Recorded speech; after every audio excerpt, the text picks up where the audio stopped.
Hello everyone. तो एक बार फिर से स्वागत है आप सभी का मैथ की इस धमाकेदार क्लास में, जिसमें अपन सॉल्व करने वाले हैं 2023 क्लैट के पेपर का मैथ का सारे क्वेश्चन। मैथ्स के सारे क्वेश्चन अपन सॉल्व करने वाले हैं। तो फिर से स्वागत है सभी बच्चों का इस लाइव क्लास में। आशा करता हूँ आप सभी लोग अच्छे होंगे, प्रिपरेशन भी बढ़िया तरीके से चल रही होगी। ठीक है। सो आज अपन सॉल्व करने वाले हैं 2023 के पेपर की क्लैट का जो पेपर है उसकी मैथ के पार्ट को अपन सॉल्व करने वाले हैं। चलिए तो आज की अपनी क्लास को स्टार्ट करते हैं।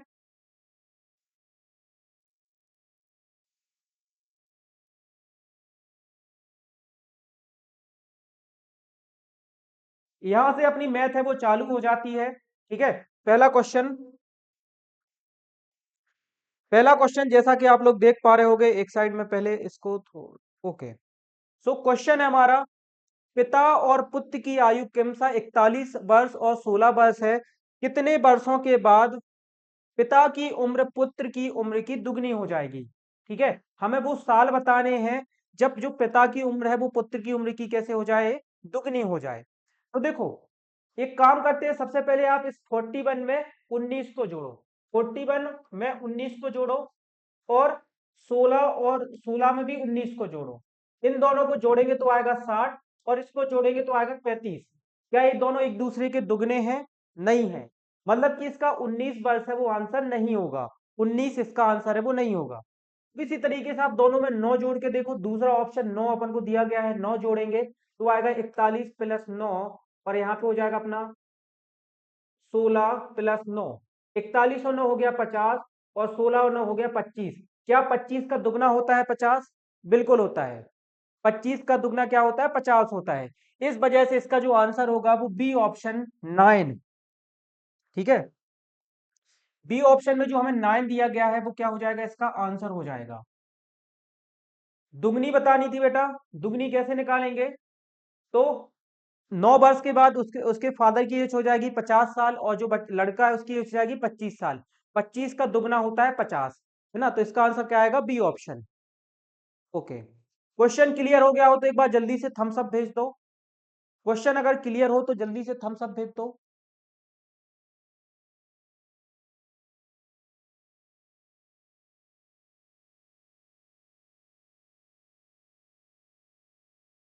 ओके।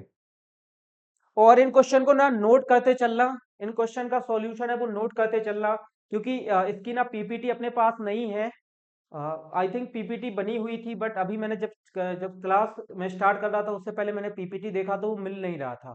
तो मैंने सोचा कि चलो पेपर पे ही आपको पूरे क्वेश्चन है वो करा दिए जाए। पीपीटी इसका था बट किसी वजह से वो पीपीटी मिल नहीं रहा है। तो आपको ना क्या करना होगा, इन क्वेश्चन को, इनका सॉल्यूशन है वो नोट करते चलो। ठीक है। क्योंकि मैं इसको ना इरेज कर दूंगा आगे के क्वेश्चन को सॉल्व करने के लिए। चलो तो इसको मैं इरेज कर रहा हूँ, आप लोगों को पता है इसका आंसर कैसे आया है। चलो अब दूसरा क्वेश्चन देखते हैं। ओके। देखो, अगला क्वेश्चन है हमारा। ओके।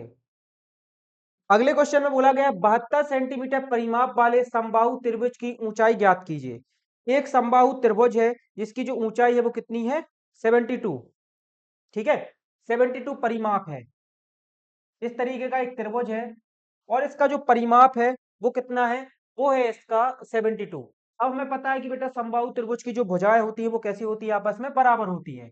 मतलब कि इसका जो परिमाप होता है, परिमाप मतलब कि पेरीमीटर, ये हमारा होता है 3a के इक्वल। ये जहां पे क्या होती है, इसकी भुजा होती है। ठीक है। परिमाप दिया गया है हमें 72, इक्वल हो जाएगा 3a और यहाँ से हम a का मान निकालेंगे तो आएगा 72 बटे में 3, यानी कि 3 2 जा 6, 3 4 जा 12। इसका जो भुजा आएगी वो आएगी 24 सेंटीमीटर की। मतलब कि समबाहु त्रिभुज की जो भुजा है वो कितने सेंटीमीटर की है? 24 सेंटीमीटर की है। ठीक है। अब हमें इसकी लंबाई बतानी है। ठीक है। हमें क्या बतानी है? इसकी ऊंचाई बतानी है या फिर लंबाई।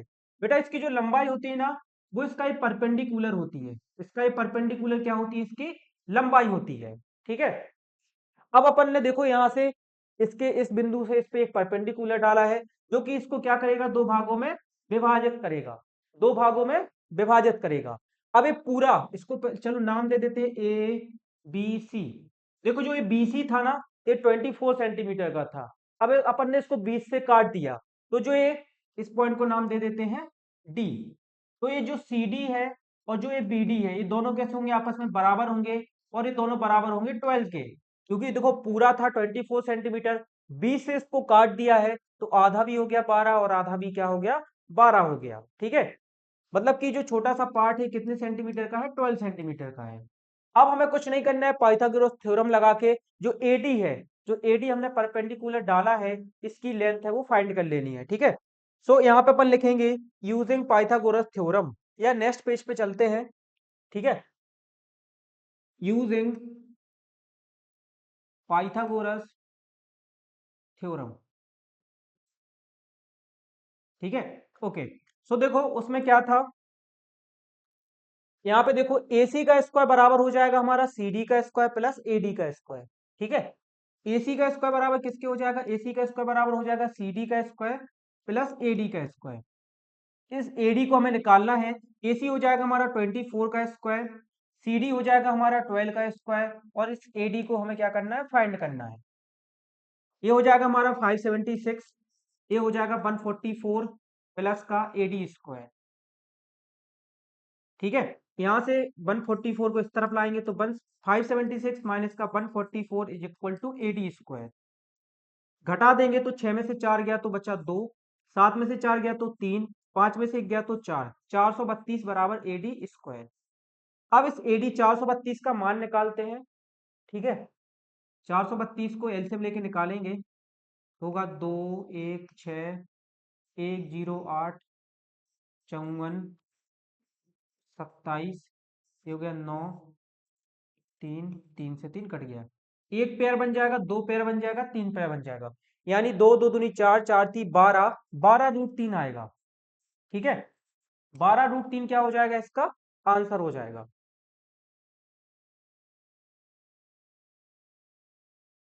हम्म, तो यहां से AD बराबर आएगा 12√3 इज इक्वल टू AD, मतलब कि जो परपेंडिकुलर है वो कितने सेंटीमीटर का है, 12√3 सेंटीमीटर का है। ठीक है, 12√3 सेंटीमीटर। यहाँ पे मैं क्वेश्चन नंबर डाल देता हूँ, क्वेश्चन नंबर 2।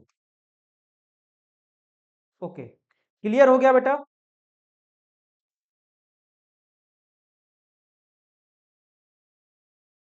ओके, तो देखो यहाँ पे जो ए ऑप्शन में दिया गया था ना 12√3 सेंटीमीटर, ये क्या हो जाएगा, इसका आंसर हो जाएगा। जो 12 ऑप्शन में आपको दिया गया था, बिल्कुल रोशन सोनी बोल रहे हैं सर, क्लास रिकॉर्डेड फॉर्म में मिल जाएगी क्या, बिल्कुल बेटा मिल जाएगी आपको, है ना, रिकॉर्डेड क्लास आपको मिल जाएगी। ओके, तो इसका आंसर हो जाएगा हमारा 12√3 सेंटीमीटर। 12√3 सेंटीमीटर क्या हो जाएगा, इसका आंसर हो जाएगा। अगला क्वेश्चन है, उस त्रिभुज का क्षेत्रफल क्या होगा जिसकी भुजाएं क्रमशः 30, 32 और 34 मीटर है। ठीक है, क्वेश्चन नंबर 28 देखो, बोला गया है उस त्रिभुज का क्षेत्रफल क्या होगा जिसकी भुजाएं 30, 32 और 34 मीटर है। ठीक है, 30, 32, 34। क्वेश्चन नंबर हमारा 28, just a minute. Question number 28, भुजाएं दी गई हैं कितनी, ए को मान लो 30, बी को मान लो 32 और सी को मान लो 34। ठीक है, इस तरीके का एक त्रिभुज है जिसकी तीन भुजाएं दी गई हैं 30, 32 और 34 सेंटीमीटर, और हमें इसका क्षेत्रफल बताना है। हमें क्या करना है, इसका क्षेत्रफल बताना है। देखो सबसे पहली बात तो है कि जो क्लेट का पेपर आता है बहुत ही इजी आता है, ज्यादा टफ नहीं आता है। ठीक है, क्लेट वाले बच्चों बिल्कुल भी चिंता मत करो, आपका पेपर अगर हम JEE से कंपेयर करें तो बहुत ही सिंपल सा आना है, बेसिक सी चीजें आनी है। ठीक है, और मैथ में आपको अलग से प्रैक्टिस क्वेश्चन करने की जरूरत नहीं है। जो प्रैक्टिस क्वेश्चन आपको दिए गए हैं, अगर आप उनको करके जाते हो तो आपके बहुत अच्छे नंबर हैं वो मैथ में आने वाले हैं, नो डाउट। ठीक है, तो सबसे पहले इसका क्षेत्रफल निकालने के लिए अपन इसका एस फाइंड करेंगे। एस का मतलब होता है अर्ध परिमाप, ये होता है अपना a प्लस बी प्लस सी बटे में 2। ठीक है, ए का मान रखेंगे 30, बी का मान है 32, सी का मान है 34, बटे में आ जाएगा 2, ये हो जाएगा 4 2 6 और ये 9, 96 बटे में 2 यानी कि 48। एस का मान कितना आ जाएगा, 48 मीटर आ जाएगा। अब निकालते हैं इसका एरिया, तो इसका एरिया होता है हमारा, एरिया क्या होता है, एरिया इक्वल टू होता है हमारा अंडर रूट एस, फिर एस माइनस का ए, एस माइनस का बी और एस माइनस का सी। ये क्या होता है हमारा एरिया होता है। वैल्यू रखेंगे, एस की जगह पे रखेंगे 48, यहाँ पे आएगा अपना 48 माइनस का 30, यहाँ पे आएगा 48 माइनस का 32, और यहाँ पे आएगा 48 माइनस का 34। ठीक है, ये आएगा। सॉल्व करेंगे तो ए हो गया अपना 48, यहाँ पे 48 में से 30 जाएगा तो बचेगा 18, यहाँ पे 48 में से 32 जाएगा तो बचेगा 16, और यहाँ पे 48 में से 34 जाएगा तो बचेगा अपना 14। ठीक है, तो इस तरीके से सारे आ जाएंगे। ओके, अब देखो जो 16 है ना वो तो अपना 4 का होता है, तो 16 से अपन 4 को बाहर ले लेंगे, या एक काम करते हैं सबका मल्टीप्लाई कर देते हैं। ठीक है, इन सबका मल्टीप्लाई कर देते हैं तो इजी हो जाएगा। या फिर एक तरीका और होता है, तरीका क्या होता है कि आप इन सबके ना फैक्टर कर दो, इन सबके आपस में फैक्टर कर दो तो भी इसका आंसर है वो आ जाएगा। ठीक है, तो मल्टीप्लाई किसका करना है, 48 मल्टीप्लाई में 18 मल्टीप्लाई में 16 और मल्टीप्लाई में 14, तो इसका आएगा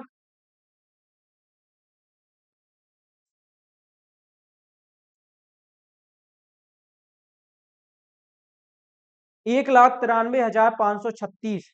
इनका गुणा करेंगे तो क्या आएगा, 1,93,536 आएगा। बेटा ये क्लास JEE नीट सबके लिए है, ठीक है, जितने भी बच्चों के मैं पेपर में मैथ आनी है सभी के लिए है। अब अपन क्या करेंगे, इसका निकालेंगे एलसीएम। चलो साइड में निकाल लेते हैं यहाँ पे।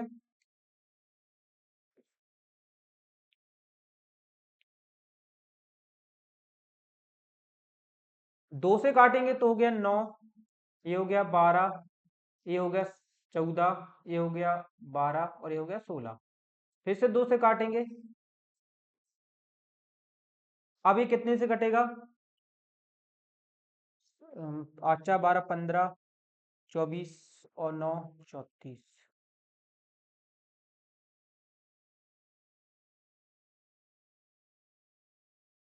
देखो ना, इसको करने का एक सिंपल सा तरीका है, अपने एक सिंपल सा तरीका निकालते हैं। इस सबको ना यहीं पे तोड़ देते हैं, इसमें क्योंकि ये बहुत बड़ा हो जाएगा, इसको यहीं पे तोड़ देते हैं। जैसे कि 48 को अपन लिख सकते हैं क्या, देखो 48 को लिख सकते हैं अपन 3 गुणा में 16। 48 को क्या लिख सकते हैं, 3 गुणा में 16 लिख सकते हैं। ठीक है, 18 को क्या लिखेंगे, 18 को लिख सकते हैं 9 गुणा में 2। हाँ, 9 गुणा में 2 लिख सकते हैं 18 को। 48 को लिख दिया 16 गुणा में 3, 18 को लिख दिया 9 गुणा में 2। इस 16 को ऐसा ही रहने देते हैं, और इस 14 को लिख देते हैं 7 गुणा में 2। 7 गुणा में 2, 7 दूनी 14। अब देखो एक 16 यहाँ पे है और एक 16 यहाँ पे है, तो इसमें से 16 बाहर आ गया। एक 2 यहाँ पे है, एक 2 यहाँ पे है, तो इसमें से एक 2 बाहर आ गया। यहाँ पे 9 था तो 9 से 3 बाहर आ जाएगा। ठीक है, अब यहाँ पे क्या बचा, यहाँ पे बचा सिर्फ 3 और बचा 7। 3 और 7 का आपस में गुणा होगा तो आ जाएगा 21। क्या आ जाएगा, 21 आ जाएगा। मतलब कि इसका आंसर क्या होगा, 3 दूनी 6 और 16 × 5 = 80, 16 × 6 = 96। इसका आंसर होगा 96/√21। 96/√21 मीटर इसका आंसर हो जाएगा। ठीक है, 96/√21 इसका क्या हो जाएगा, आंसर हो जाएगा। एक बार इसको चेक कर लेते हैं ऑप्शन में से कौन सा आंसर है। बिल्कुल सही। देखो डी ऑप्शन में 96/√21 मीटर स्क्वायर क्या दिया गया है, आंसर दिया गया है, तो ये क्या हो जाएगा, इसका आंसर हो जाएगा। अपन ने क्या किया बेटा, उसको अपन ने वही अंडर रूट के अंदर ही उसके फैक्टर्स हैं वो कर लिए हैं। अगर अपन उसको अंडर रूट से बाहर निकालते तो थोड़ा सा लेंदी हो जाता। अपन को ना क्वेश्चन को जल्दी से सॉल्व करना है, इसलिए अपन क्या करते हैं, उसको अंडर रूट के अंदर ही उसके फैक्टर निकाल के बाहर निकाल लिया। सर क्लास का टाइम यही रहेगा क्या अब, बेटा आज ना एक पक्का टाइम बना के आपके साथ शेयर कर दिया जाएगा कि कौन सी क्लास आपकी कितने बजे होगी। ठीक है, क्लास की जो टाइमिंग है वो आपके साथ जल्दी शेयर कर दी जाएगी, चिंता मत करो। सारी आपकी क्लासेस होंगी, उसकी टाइमिंग भी आपके साथ शेयर है वो कर दी जाएगी। ओके, बिल्कुल बेटा, रिकॉर्डेड क्लास मिल जाएगी आपको। ठीक है, ओके। अब देखो अपन को अगला क्वेश्चन दिया गया है, द्विघात समीकरण x² - 11x + 14 = 0 के मूल हैं। एक्स स्क्वायर माइनस का 11x प्लस का 24, इसके अपन को मूल बताने हैं। क्या बताने हैं? मूल। ठीक है, चलो अगले पेज पे चलते हैं और इस क्वेश्चन को सॉल्व करते हैं। क्वेश्चन दिया गया है एक्स स्क्वायर माइनस का 11x प्लस का 24 बराबर 0। इसके क्या बताने हैं अपन को? मूल, यानी कि जीरोस। ठीक है, ओके। अब सबसे पहले इसको तोड़ते हैं। इसको कैसे तोड़ सकते हैं कि अपन को गुणा करने पे 24 मिले और जोड़ने या घटाने पे कितना मिले? जोड़ने या घटाने पे मिले अपन को देखो सबसे पहले तो 24 के फैक्टर देखते हैं। तो 24 होता है 2 गुणा में 12, ठीक है, 3 गुणा में 8। ओके, देखो इसको अपन तोड़ सकते हैं बेटा 3 और 8 में। कितने में तोड़ सकते हैं? 3 और 8 में तोड़ सकते हैं। तो यहाँ पे हो जाएगा एक्स स्क्वायर माइनस का 3x माइनस का 8x प्लस का 24। क्योंकि 8 और 3 का गुणा होगा तो 24 आ जाएगा, और जोड़ देंगे तो 11 आ जाएगा। यहाँ पे x कॉमन लिया तो यहाँ पे बचा x माइनस का 3। यहाँ पे बचेगा x माइनस का 3, मतलब कि यहाँ से माइनस का 8 कॉमन लेना होगा।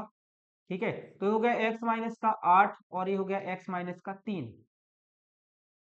अब दोनों के जीरो निकालेंगे तो x माइनस का 8 बराबर 0 और x माइनस का 3 बराबर में भी 0। यहाँ से x बराबर हो जाएगा 8 और यहाँ से x बराबर हो जाएगा 3।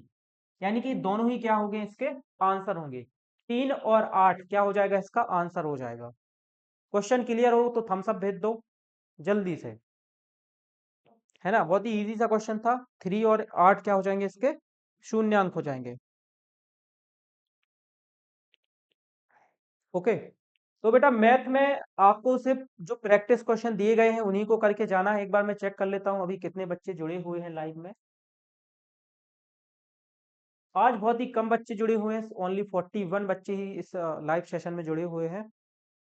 ओके, सो चेक करते हैं इसका आंसर। आप देख सकते हो यहाँ पे सबसे लास्ट में 3 और 8 आपको आंसर दिया गया है डी ऑप्शन में। 3 और 8 क्या हो जाएगा? इसका आंसर हो जाएगा। ठीक है, 3 और 8। ओके, चलो तो 4 क्वेश्चन अपने सॉल्व हो गए हैं। अभी 21 क्वेश्चन रह गए हैं, उनको भी सॉल्व करते हैं। आगे बढ़ते हैं।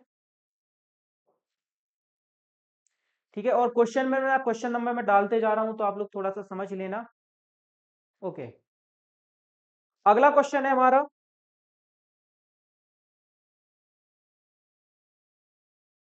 देखो अब इस पेपर को ना मैं पहली बार देख रहा हूं, अभी इससे पहले मैंने इस पेपर को नहीं देखा है। यहाँ पे डायरेक्टली मैं सॉल्व आपको करा रहा हूं। ठीक है, ओके। क्वेश्चन है हमारा, निर्देश निम्नलिखित श्रेणी में प्रश्नवाचक चिन्ह के स्थान पर क्या आना चाहिए?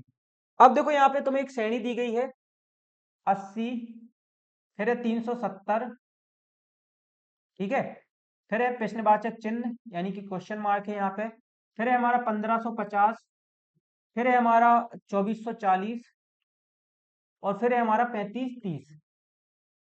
यहाँ पे जो क्वेश्चन मार्क वाला स्थान है यहाँ पे क्या आना चाहिए? अगर किसी को इसका आंसर पता है तो जल्दी से आंसर बताओ। 80, 370, फिर क्वेश्चन मार्क है, फिर 1550 है, फिर 2440 और 3530 है। जल्दी से इसका आंसर बताओ अगर किसी को पता हो बेटा, बहुत ही इजी सा क्वेश्चन है। फिजिक्स के प्रैक्टिस क्वेश्चन कब कराएंगे? बेटा आज ना आपको फिजिक्स के बहुत सारे प्रैक्टिस क्वेश्चन मिलने वाले हैं जिनको आपको सॉल्व करना है। ओके, अच्छा बच्चे बोल रहे हैं कि बी ऑप्शन आएगा, 840 आएगा। कुछ बच्चे 800, हाँ 860 भी बोल रहे हैं। जल्दी से बताओ बेटा क्या आंसर आएगा इसका, जिसको भी पता हो बी ऑप्शन।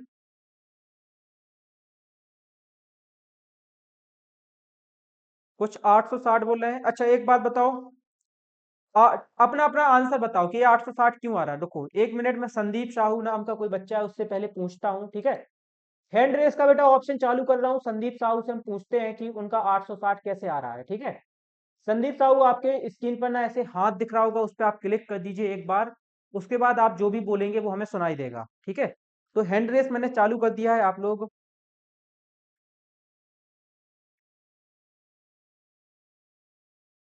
यशपाल कुमावत, यशपाल,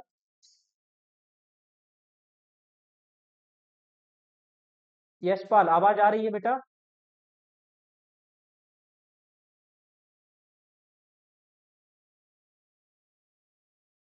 चलो ब्रजेश से बात करते हैं, ब्रजेश।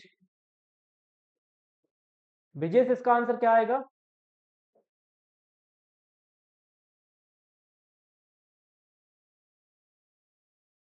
ब्रिजेश,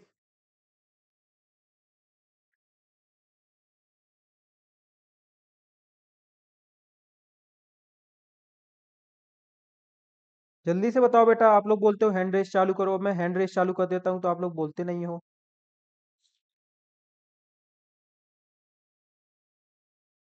जल्दी से बोलो, कौन आंसर बताएगा इसका?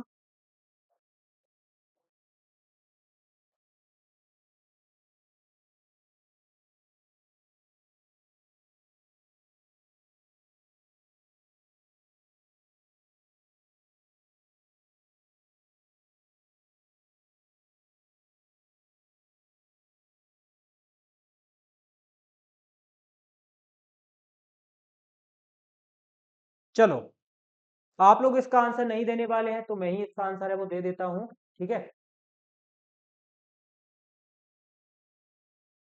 ओके। देखो, कुछ नहीं करना है बेटा, कुछ नहीं करना है। देखो, आगे वाले टर्म में से पीछे वाली टर्म को माइनस कर दो। जैसे कि 370 में से 80 को माइनस कर दो। ठीक है, यहाँ पे मान लो कोई x आएगा, x में से माइनस कर दो 370 को। यहाँ पे अपन ने क्या मान लिया? x मान लिया। जो क्वेश्चन मार्क है उसको क्या मान लिया? x मान लिया। यहाँ पे से 1550 में से x को माइनस कर दो, 2440 में से 1550 को माइनस कर दो, और 3530 में से 2440 को माइनस कर दो। ठीक है, इसमें से इसको माइनस करोगे तो आएगा 0। 17 में से 8 गया तो बचा 9, और यहाँ पे बचा 2। ठीक है, इसका हमें पता नहीं क्या आएगा, इसका भी हमें पता नहीं। यहाँ पे माइनस करेंगे तो क्या आएगा? 0 आएगा। 14 में से 5 गया तो 9, और यहाँ पे से 13 में से 5 जाएगा तो बचेगा 8। ठीक है, यहाँ पे 0, 13 में से 4 गया तो बचा 9, 4 में से 4 गया तो 0, और 3 में से 2 गया तो 1। 1090। देखो, यहाँ पे ना 290 है, यहाँ पे 890 है, और यहाँ पे कितना है? 1090 है। मतलब इन सब में ना 200 का डिफरेंस है। कितने का डिफरेंस है बेटा? 200 का। देखो, 890 और 1090 में से कितने का डिफरेंस है? इसमें बेटा जो डिफरेंस है वो है हमारा 200 का। ठीक है, इन सब में 200 का डिफरेंस है। अब देखो, अगर यहाँ पे 290 है तो आगे वाली टर्म हमारी कितनी होनी चाहिए? 490 होनी चाहिए। इसके बाद अगर यहाँ पे 490 तो इसके आगे वाली टर्म कितनी होनी चाहिए? 690 होनी चाहिए। ठीक है, अब देखो, आप ये पूरा क्रम है वो ठीक हो गया, पूरा क्रम है वो ठीक हो गया। इन दोनों के बीच में 290 का अंतर, इन दोनों के बीच में 490 का अंतर, इन दोनों के बीच में 690 का अंतर, इन दोनों के बीच में 890 का अंतर, इन दोनों के बीच में 1090 का अंतर। सभी में देखो 200 का डिफरेंस है। कितने का डिफरेंस है? 200 का। 290 से 490 में 200। ठीक है, 490 से 690 में 200, 690 से 890 में 200, और 890 से 1090 में भी 200।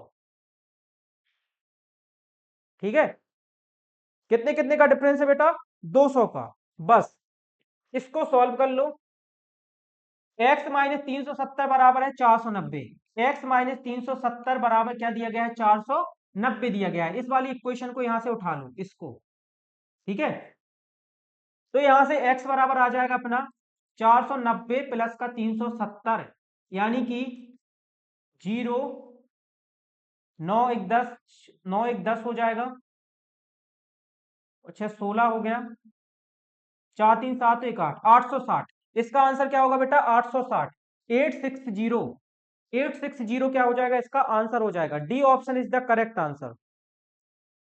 बिल्कुल संदीप साहू, आपने एकदम सही आंसर बताया था। इसलिए मैं आपसे लाइव चैट के थ्रू बात करना चाहता था कि आपको आंसर है वो कैसे आ गया। 860 क्या हो जाएगा बेटा? इसका आंसर हो जाएगा। समझ में आ गया हो तो एक बार जल्दी से थम्स अप भेज दो।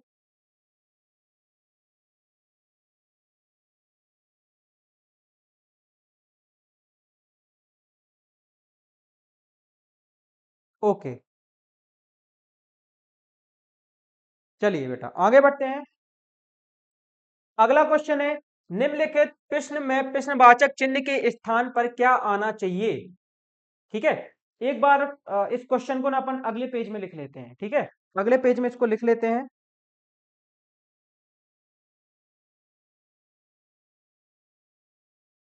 ओके, क्योंकि यहाँ पे थोड़ा सा स्पेस की कमी है। क्वेश्चन नंबर 31, ठीक है। और एक बार मैं क्वेश्चन मोबाइल में निकाल लूं क्या है। ओके, क्वेश्चन दिया गया 10, उसके बाद दिया गया है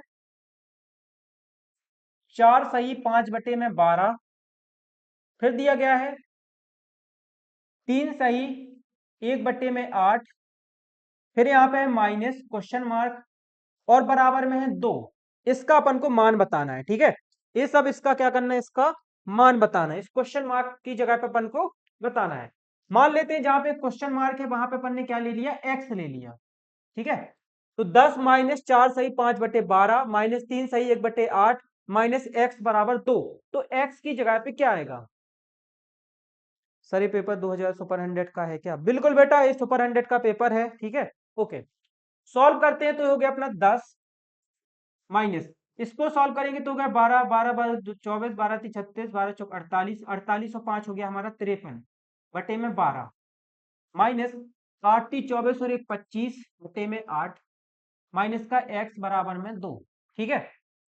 इस 10 को उस तरफ ले जाते हैं या फिर सबका एलसीएम ले लेते हैं, ठीक है।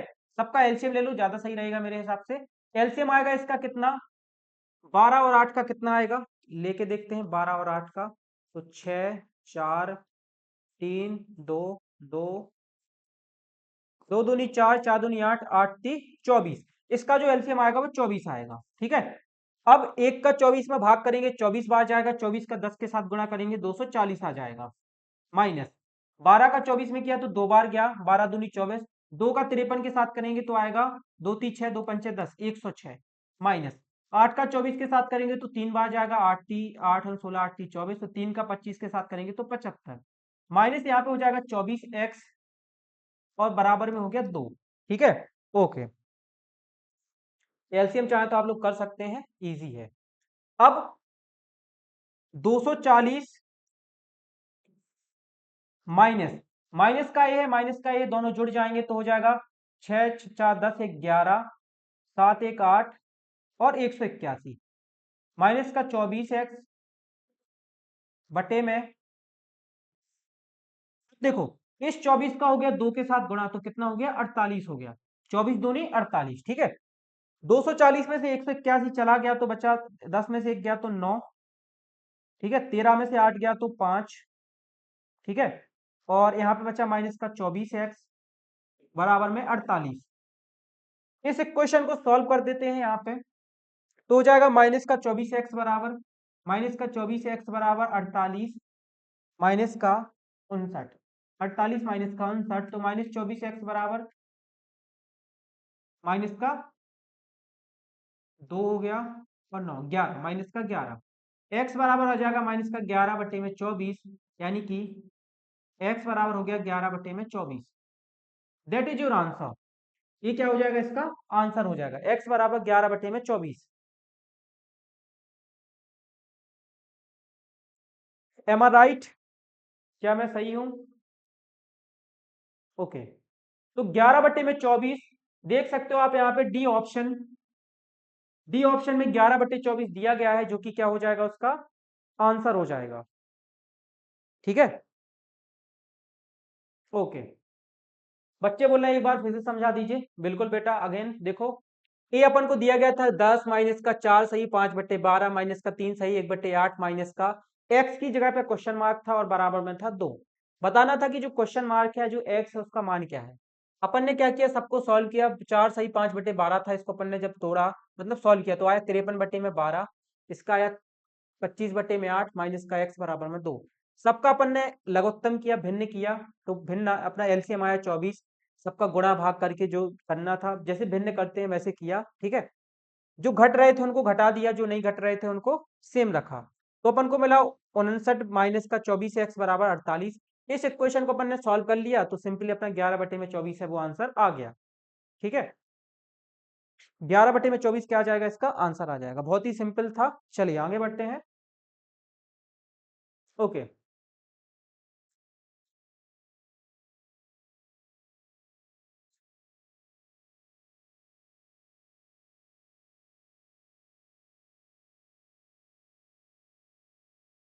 देखो अगला क्वेश्चन है रजनी और गीता।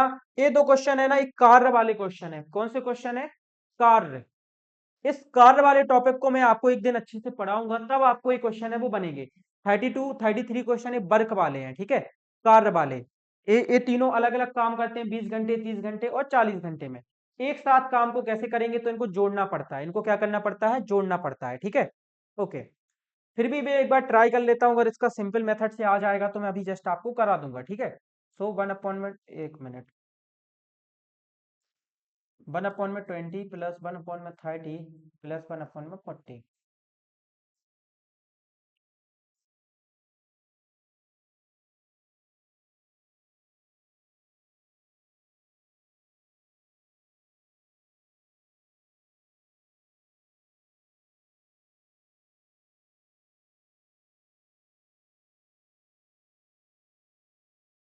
ओके,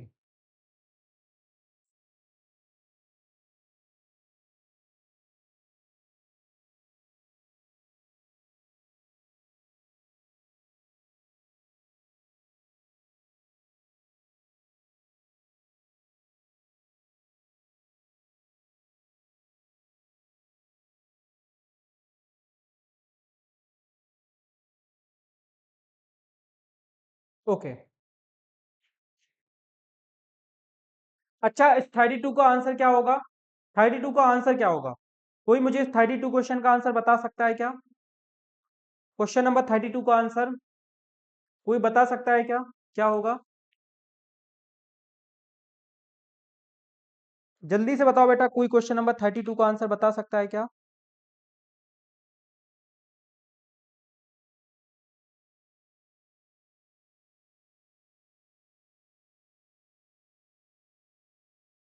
बी ऑप्शन बोल रहे हैं बच्चे।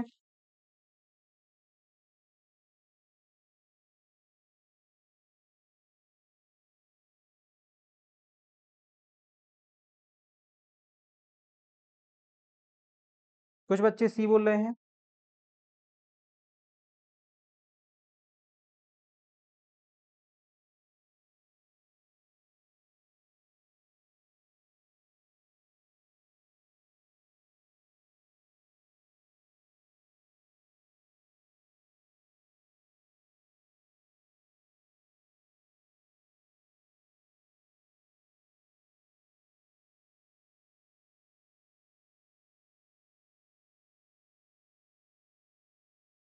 बिल्कुल बेटा। देखो, बहुत ही सिंपल सा है ना। अभी मैं आपको बताता हूँ इसको कैसे करते हैं। देखो, बस यहाँ पे जस्ट मैंने ट्राई किया था कि सिंपल मेथड से इसका आंसर आ रहा है कि नहीं आ रहा है, ठीक है। ओके, देखो कैसे करेंगे। क्वेश्चन एक बार रीड कर लो। रजनी, गीता और सविता अलग अलग किसी काम को क्रमशः 20 घंटे, 30 घंटे और 40 घंटे में करती हैं। रजनी, गीता और सविता। देखो, रजनी करती है, ठीक है, रजनी। रजनी काम को करती है बेटा 20 घंटे में। रजनी, उसके बाद किसका नाम था? रजनी, गीता और सविता। रजनी, गीता, गीता करती है 30 में और सविता करती है 40 में। सविता कितने में करती है? 40 में, ठीक है। तो हमें बताना है कि तीनों एक साथ मिलके काम को कितने घंटे में करेंगी, ठीक है। रजनी करती है 20 में, 20 घंटे। गीता करती है 30 घंटे और सविता करती है 40 घंटे, ठीक है। तो ये तीनों एक साथ काम को कितने में करेंगी? इसकी सिंपल सी ट्रिक होती है। देखो, इनका पूरा काम को करने का तरीका है वो, समय है वो दिया गया है। हम उनका 1 घंटे का निकालेंगे। तो 1 घंटे का रजनी का हो जाएगा 1/20, ठीक है। गीता का हो जाएगा 1/30 और सविता का हो जाएगा 1/40। इन तीनों का ये क्या हो जाएगा? काम करने का समय हो जाएगा। अब ये तीनों एक साथ काम करना ही है तो क्या हो जाएगा? 1/20, 1/30 और 1/40, ठीक है। इन सबका जो एलसीएम आएगा वो 120 आएगा। 20, 30 और 40 का इनको जोड़ेंगे तो एलसीएम कितना आएगा? 120 आएगा। 20 का 120 में भाग करेंगे तो 6 आएगा, ये 4 आएगा और ये 3 आएगा, ठीक है। 6 4 10 और 3 13, मतलब कि ये आ जाएगा 13/120। 13 बटे में क्या आ जाएगा, 120 आ जाएगा। ठीक है, तीनों जब एक साथ काम करेंगी तो इनको अपन एक एक घंटे का इनका काम निकालते हैं। तो 1/20 हो गया रजनी का, गीता का हो गया 1/30, सविता का हो गया 1/40। तीनों को एलसीएम करके जोड़ लिया क्योंकि तीनों एक साथ काम कर रहे हैं, तो ये आ जाएगा अपना 13/20। अब अपन को क्या करना है, इस 13/20 को उल्टा कर देना है, इसको कर देना है उल्टा। तो हो जाएगा अपना 120/13। क्या हो जाएगा अपना 120/13 हो जाएगा। इस 13/20 को अपन 120 को अपन ने उल्टा कर दिया तो हो गया 120/13। बस इसको तोड़ के लिख दो तो 13 117, 3 बचेगा ऊपर, नीचे आ जाएगा 13। लो दैट्स योर आंसर। 9 सही 3/13 क्या हो जाएगा, इसका आंसर हो जाएगा। अपन ने इसको सिर्फ तोड़ा है, 13 का 9 के साथ करेंगे तो 117 आएगा और 3 जुड़ जाएगा तो 120 आ जाएगा, मतलब वापस से अपन को 120/13 है वो मिल जाएगा। तो यही इस क्वेश्चन का आंसर है, 9 सही 3/13। ठीक है, 9 सही, देखो यहाँ पे बी ऑप्शन में दिया गया है 9 सही 3/13, दैट इज योर आंसर। ये क्या हो जाएगा, इसका आंसर हो जाएगा 9 सही 3/13।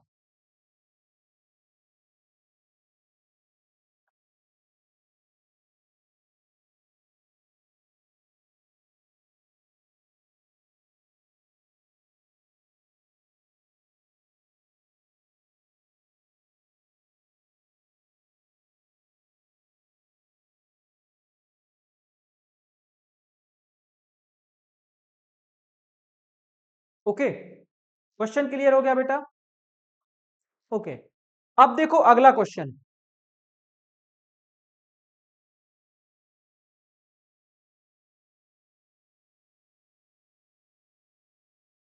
थोड़ा सा इसको बड़ा कर देता हूं। क्वेश्चन है हमारा, दो आदमी किसी कार्य को 8 घंटे प्रतिदिन करते हुए 8 दिन में पूरा कर सकते हैं। उसी कार्य को 4 घंटे प्रतिदिन करते हुए 4 दिन में पूरा करने के लिए कितने आदमियों की आवश्यकता पड़ेगी।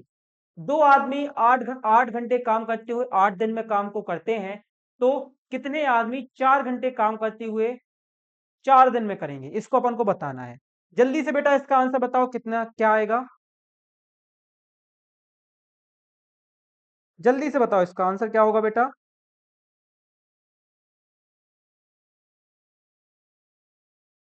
एक बार देखो, मुझे चेक करना है कि आप लोगों को आ रहा है क्वेश्चन, आ रहा है कि नहीं आ रहा है, आपकी प्रिपरेशन कैसी है।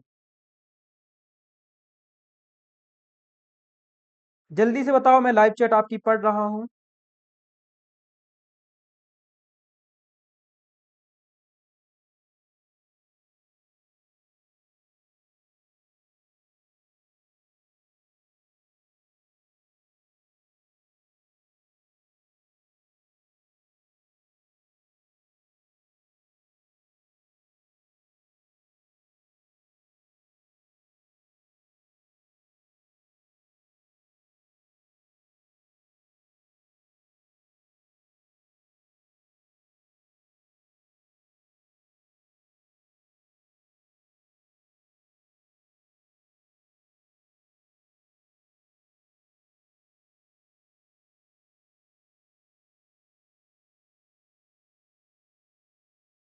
ओके, देखो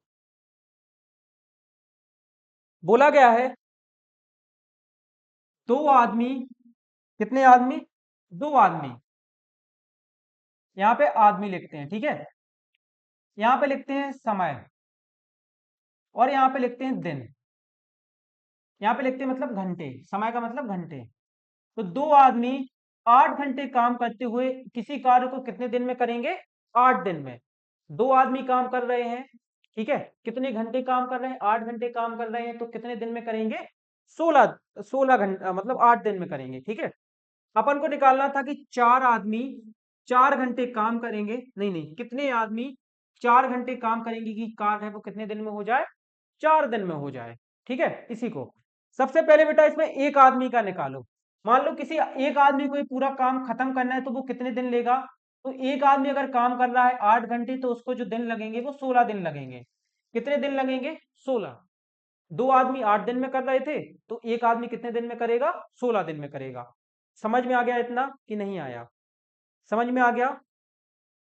दो आदमी 8 दिन में काम खत्म कर रहे थे, तो एक आदमी कितने दिन में करेगा? एक आदमी करेगा 16 दिन में। क्लियर हुआ? ओके, ठीक है। अब देखो क्या बोला गया है।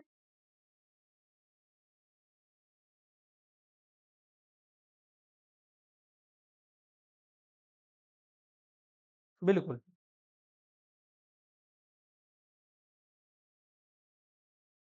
अब देखो, वही एक आदमी वही एक आदमी अगर कार्य को 4 घंटे करता है, वही एक आदमी अगर काम को कितने घंटे करता है? 4 घंटे करता है। अभी देखो वो काम को 8 घंटे कर रहा था, अब उसने क्या किया? 4 घंटे कर दिया, मतलब काम को आधा कर दिया। तो उसी एक आदमी को अब लगेंगे 32 दिन। कितने दिन लगेंगे? 32 दिन।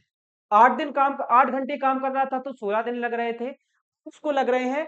अब उसने 4 कर दिया, मतलब कि जितने घंटे काम कर रहा था उसको आधा कर दिया, तो उसके जो दिन लग रहे थे वो कितने हो जाएंगे? डबल हो जाएंगे। 16 का 32 क्या हो जाएगा? 16 का दुगना क्या हो जाएगा? 32 हो जाएगा। ठीक है, बिल्कुल। एक आदमी अगर 4 घंटे काम करेगा तो उसको कितने दिन लगेंगे? 32 दिन लगेंगे।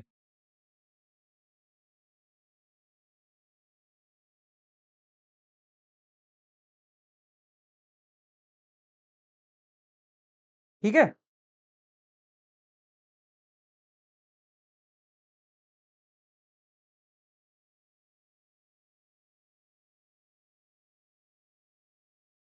ओके। लिखो। अब देखो बोला गया था कि 4 आदमी, क्वेश्चन में एक बार वापस आते हैं। क्या लिखा हुआ था? उसी कार्य को, दुगना कार्य को 4 घंटे प्रतिदिन करते हुए 4 दिन में पूरा करने के लिए कितने आदमियों की आवश्यकता पड़ेगी? कार्य को करना है, दुगना कार्य करना है। कितना करना है? दुगना। ठीक है। कितने आदमियों को करना है? 4 आदमियों को।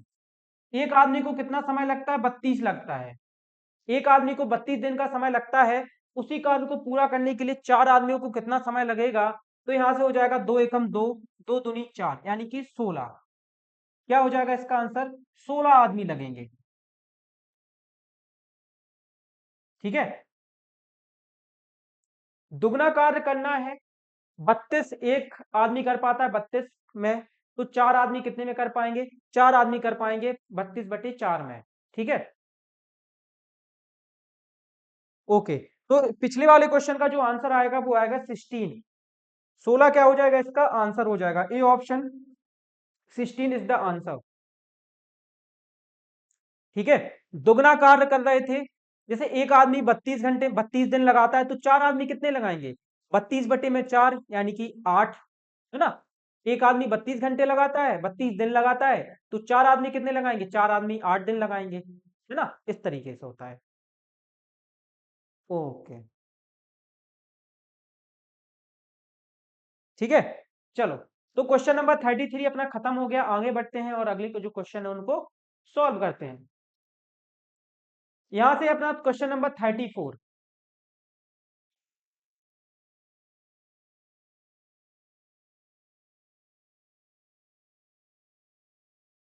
34 में बोला गया किसी व्यक्ति 25 किलोमीटर घंटा की चाल से चलने वाली रेलगाड़ी द्वारा एक निश्चित दूरी तय करता है तथा वही दूरी वापस से 4 किलोमीटर घंटा की चाल से पैदल चलकर तय करता है। यदि आने जाने में उसे कुल समय 5 घंटे 48 मिनट लगा हो तो दूरी थी। देखो, बोला गया किसी व्यक्ति 25 किलोमीटर घंटा की चाल से चलने वाली रेलगाड़ी द्वारा एक निश्चित दूरी तय करता है तथा वही दूरी वापस में 4 किलोमीटर घंटा की चाल से पैदल चलकर तय करता है। यदि आने जाने में कुल समय 5 घंटे 48 मिनट लगा हो तो दूरी थी। बहुत ही सिंपल है, मानते हैं कि दूरी क्या है? एक्स है। दूरी क्या है? एक्स है। ठीक है। तो उसके जाने की दूरी क्या हो जाएगी? उसके जाने का जो समय होगा, देखो समय बराबर क्या होता है बेटा? समय बराबर होता है हमारा चाल बटे में दूरी, दूरी बटे में चाल, सॉरी, दूरी बटे में चाल। तो उसके जाने का जो समय होगा वो क्या होगा? जाने का उसका जो समय होगा वो होगा हमारा एक्स बटे में 25। ठीक है, प्लस वापस आने का जो समय होगा वो क्या होगा उसका? वो होगा हमारा एक्स बटे में 4, बराबर हो जाएगा हमारा ये 5 घंटा और 48 मिनट के। 5 घंटा और 48 मिनट के क्या हो जाएगा? बराबर हो जाएगा। सबको सॉल्व कर लेते हैं तो ये हो जाएगा हमारा 25 और 4 का एलसीएम आएगा 100, ये हो गया 4x और ये हो गया 25x, बराबर में हो जाएगा 5.48 मिनट। ठीक है, 5.48 मिनट क्या हो जाएगा, इसका आंसर हो जाएगा। 25 और 4 हो जाएगा हमारा 29x, बराबर में हो गया हमारा 100, इज इक्वल टू हो जाएगा 5.48। यहां से 29x बराबर आएगा हमारा 548। ठीक है, 100 का 5.48 के साथ गुणा हो जाएगा तो कितना आ जाएगा, 548 आ जाएगा। यहां से अगर हम x का मान निकालेंगे तो आएगा 548 बटे में 29, 548 बटे में 29। भाग करके देखते हैं कितना आएगा आंसर। भाग करो, 548 में 29 का भाग देना है। ठीक है, 548 भागे 29, बिल्कुल। देखो इसका आंसर आना चाहिए 20, कितना आना चाहिए, 20। ठीक है, 20 किलोमीटर आना चाहिए इसका।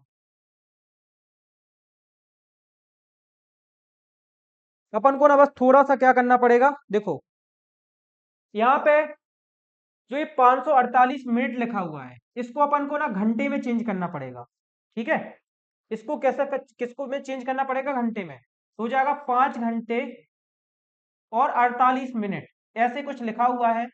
इस 48 मिनट को अपन घंटे में चेंज करेंगे तो हो जाएगा 5 प्लस 48 बटे में 60। क्या हो जाएगा, 5 प्लस 48 बटे में 60 हो जाएगा। तो हो जाएगा अपना 12, 12 4 जा 48 और 12 5 जा 60, मतलब कि हो जाएगा 5, 5 प्लस 4 बटे 5, यानी कि हो जाएगा अपना 29 बटे में 5। कितना हो जाएगा, ये 29 बटे में 5 हो जाएगा। 5 घंटे 48 मिनट को अपन ने घंटे में चेंज किया तो 5 घंटा सेम रहेगा, 48 मिनट को घंटे में चेंज करेंगे तो बटे में 60 आ जाएगा। 48 और 60 को काट दिया, 48 बटे में जो 60 था इसको 12 से काट दिया, तो 12 चौको 48 और 12 पंचे 60, यानी आ गया 5 प्लस 4 बटे में 5।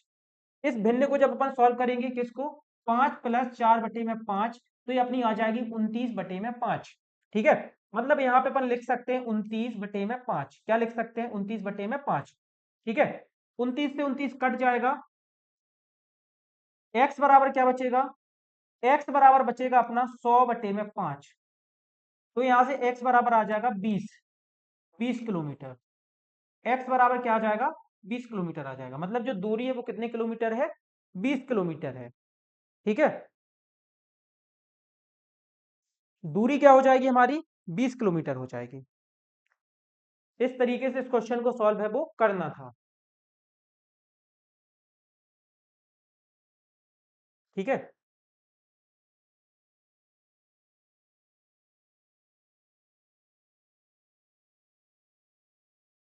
ओके। कुछ नहीं किया बेटा, अपन ने दूरी को x माना। दूरी बराबर क्या होता है, सॉरी, समय बराबर होता है हमारा दूरी बटे में चाल। तो पहले दूरी थी x बटे में 25 और फिर दूरी थी x बटे में 4, मतलब समय था। दोनों को जोड़ दिया तो टोटल समय कितना था, 5.48 मिनट था। उसको अपन ने बदल दिया घंटे में तो हो गया 5 घंटे और 48 मिनट। 48 मिनट को भी घंटे में बदला तो आया अपना 29 बटे में 5। सॉल्व कर दिया तो आंसर आ गया इसका 20 किलोमीटर, है ना। 20 किलोमीटर क्या हो जाएगा, इसका आंसर हो जाएगा। चलो अगला क्वेश्चन देखते हैं। अगला क्वेश्चन है हमारा, एक ट्रक 1 मिनट में 550 मीटर दूरी तय करता है, जबकि एक बस 33 किलोमीटर की दूरी 45 मिनट में तय करती है। ठीक है, 1 मिनट में करता है 550 मिनट की दूरी तय और बस करती है 33 किलोमीटर की दूरी 45 मिनट में। उनकी गति का अनुपात है। देखो ट्रक की जो गति है वो क्या है, 1 मीटर है, नहीं नहीं 1 सेकंड में है, 1 मिनट में है 550 मीटर, 550 मीटर। और जो बस है, बस का क्या है, बस का है 45 मिनट में, बस का 45 मिनट में कितनी किलोमीटर की दूरी है, 33 किलोमीटर की, है ना, 33 किलोमीटर की।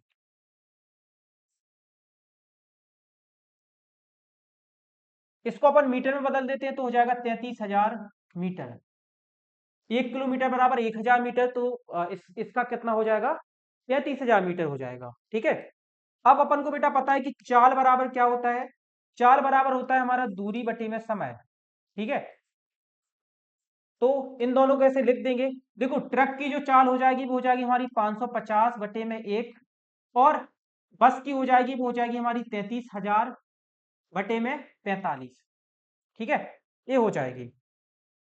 गुणा कर दूं तो आ जाएगा 550 गुणा में 45, और यहाँ पे हो जाएगा अपना 33,000। एक जीरो से एक जीरो कैंसल, कितने, इसको 11 से काट देंगे तो 11, 11 का 5 बार करेंगे तो 55 आएगा, 11 का 3 बार करेंगे तो 33 आएगा, और 2 जीरो आएंगे। ठीक है, फिर से काट देंगे तो 5 एकम 5, और ये हो जाएगा 60, यानी कि आएगा अपना 45 बटे में 60।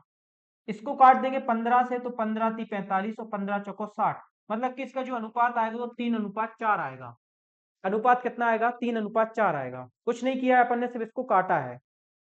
ठीक है, देखो, ट्रक की जो चाल थी वो हो जाएगी 550 बटे में 1, बस की हो जाएगी 33,000 बटे में 45। 45 ऊपर पहुंच गया तो हो गया 550 गुणा में 45, 33,000 का 1 के साथ गुणा हुआ तो 33,000 आ गया। बस यहाँ पे अपन ने इसको काट दिया है। ठीक है, जो यहाँ पे देखो, एक बार मैं फिर से बता देता हूँ कैसे किया।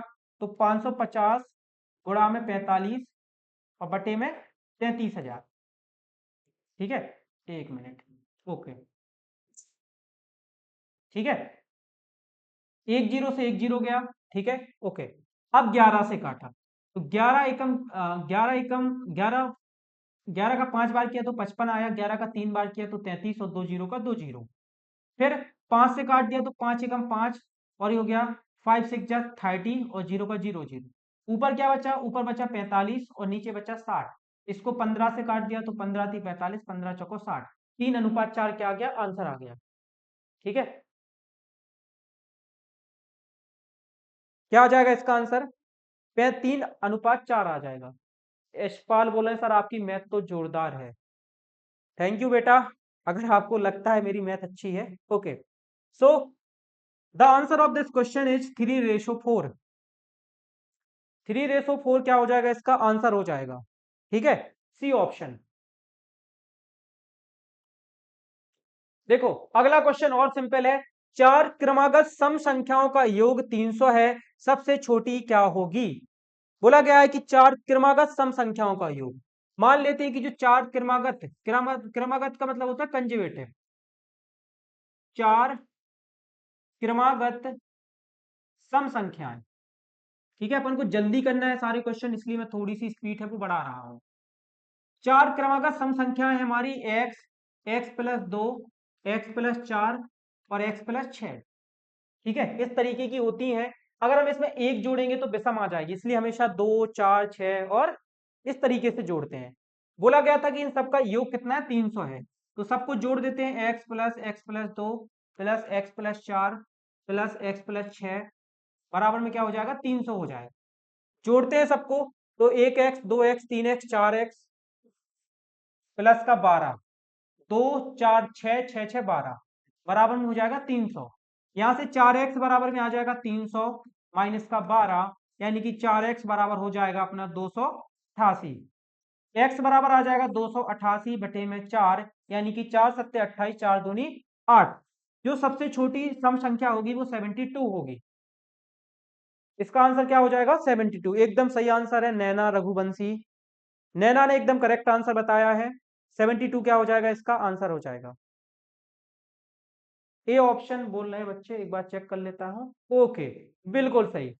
72 क्या हो जाएगा? इसका आंसर हो जाएगा। ठीक है, ए ऑप्शन 72 क्या है? इसका आंसर है।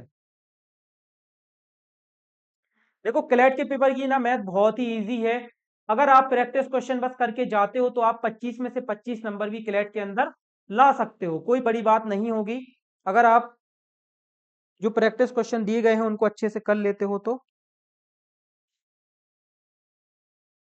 ठीक है, ओके, चलो, जब तक आप अगला क्वेश्चन पढ़ो तब तक।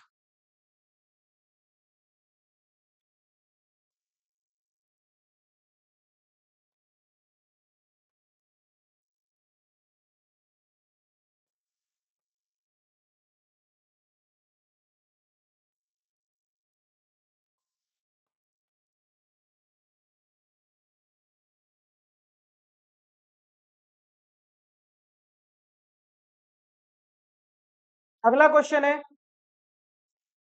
5 घंटियां एक घंटे में कितने बार बजेंगी यदि भी एक साथ बजना शुरू होती हैं तथा क्रमशः 29, 30, 5, 6, 8, 12, 20 सेकंड के अंतराल में बजती हैं।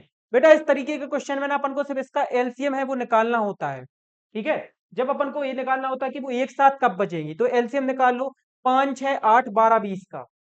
5, 6, 8, 12, 20 का क्वेश्चन नंबर 37। 5, 6, 8, 12, 20 इसका निकालो एलसीएम, तो आंसर है वो आ जाएगा 5, 6, 8, 12 और 20। ठीक है, दो से काटेंगे तो 3 आएगा, 4 आएगा, 6 आएगा, 10 आएगा। फिर से दो से काटेंगे तो 5 आएगा, 5 का ये 2 हो जाएगा, ये 3 हो जाएगा, ये 5 हो जाएगा। अभी एक 2 रह गया है तो फिर से 2 से काटेंगे, 1 हो गया। अब 3 से काट देंगे तो ये भी 1 हो गया, ये 5 हो गया। अब 5 से काट देंगे तो ये सभी कट जाएंगे, है ना। सिर्फ कुछ नहीं किया अपन ने, यहाँ पे एलसीएम किया है। गुणा कर देंगे तो हो जाएगा 2 दूनी 4, 4 दूनी 8, 8 ती 24, 24 पंचे 120। आंसर क्या आएगा इसका? 120 सेकंड आएगा। 120 सेकंड यानी कि 2 मिनट। बिल्कुल सही बेटा, आदित्य तिवारी, घनिंद्र बघेल, एकदम करेक्ट आंसर बेटा। 120 इसका क्या हो जाएगा? आंसर हो जाएगा 120। ओके, चलिए देखते हैं। तो डी ऑप्शन में जो यहाँ पे 120 दिया गया है वो क्या हो जाएगा? इसका आंसर हो जाएगा।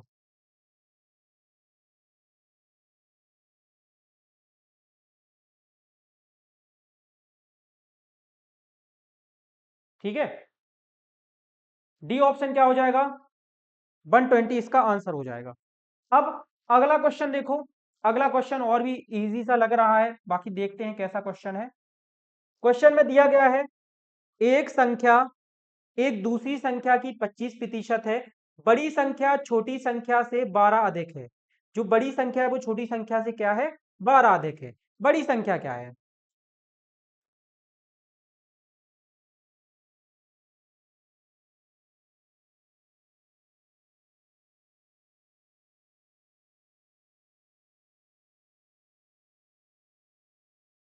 अच्छा देखो, बहुत ही सिंपल सा क्वेश्चन है। मानते हैं जो बड़ी संख्या है, जो बड़ी संख्या है वो क्या है? बड़ी संख्या, बड़ी संख्या को मान लो x। बड़ी संख्या क्या है? x है। ठीक है, तो छोटी संख्या क्या होगी? छोटी संख्या है 25% ऑफ x। देखो बोला क्या गया था क्वेश्चन में कि जो छोटी संख्या है वो बड़ी संख्या की कितने प्रतिशत है? 25% है। तो छोटी संख्या हो जाएगी अपनी x गुणा में 25 बटे में 100। x गुणा में 25 बटे में क्या हो जाएगा? 100 हो जाएगा। ठीक है, प्रतिशत इसी तरीके से निकालते हैं।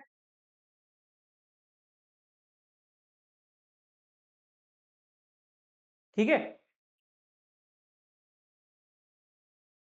क्या आएगा इसका? x गुणा में 25 बटे में 100 आएगा। प्रतिशत अपन इसी तरीके से निकालते हैं। अब देखो क्वेश्चन में एक बात और बोली गई थी कि जो छोटी संख्या है वो बड़ी संख्या, जो बड़ी संख्या है वो छोटी संख्या से कितनी ज्यादा है? 12 अधिक है। देखो यहाँ पे लिखा हुआ था कितनी अधिक है? बड़ी संख्या छोटी संख्या से 12 अधिक है। मतलब कि जो बड़ी संख्या है x, उसमें उसमें अगर वो छोटी संख्या से कितनी बड़ी है? देखो इसको ना थोड़ा सा सॉल्व कर लेते हैं, अभी इसको रहने दो। यहाँ पे देखो ये हो गया x गुणा में 25 बटे में 100, यानी कि हो गया 25x बटे में 100। इसको काट देंगे तो 25 एकम 25, 25 चौको 100, यानी कि x बटे 4। ठीक है, छोटी संख्या क्या हो जाएगी? x बटे में 4 हो जाएगी। अब बोला गया था कि जो बड़ी संख्या है वो छोटी संख्या से कितनी ज्यादा है? 12 ज्यादा है।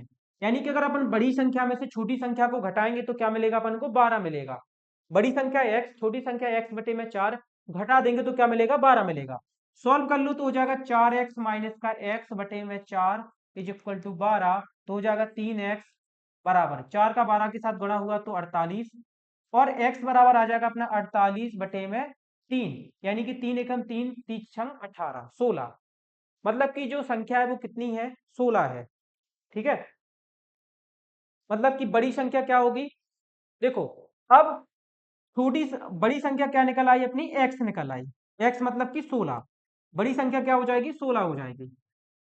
ठीक है, बी ऑप्शन 16 क्या हो जाएगा? इसका आंसर हो जाएगा। बहुत ही इजी सा क्वेश्चन था। और इस तरीके से अपने 38 तक क्वेश्चन है वो सॉल्व हो गए हैं, सारी ही क्वेश्चन अपन से बन गए हैं। ठीक है,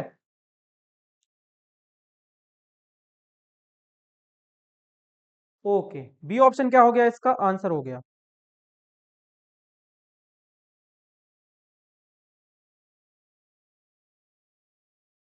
चलो आगे बढ़ते हैं बेटा, अगला क्वेश्चन देखते हैं।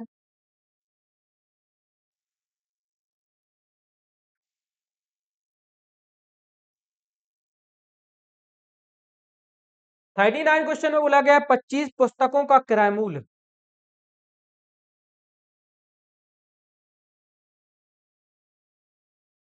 देखो, अगले क्वेश्चन में बोला गया 25 पुस्तकों का क्रय मूल्य 20 पुस्तकों के क्रय मूल्य के बराबर है, लाभ प्रतिशत बताइए।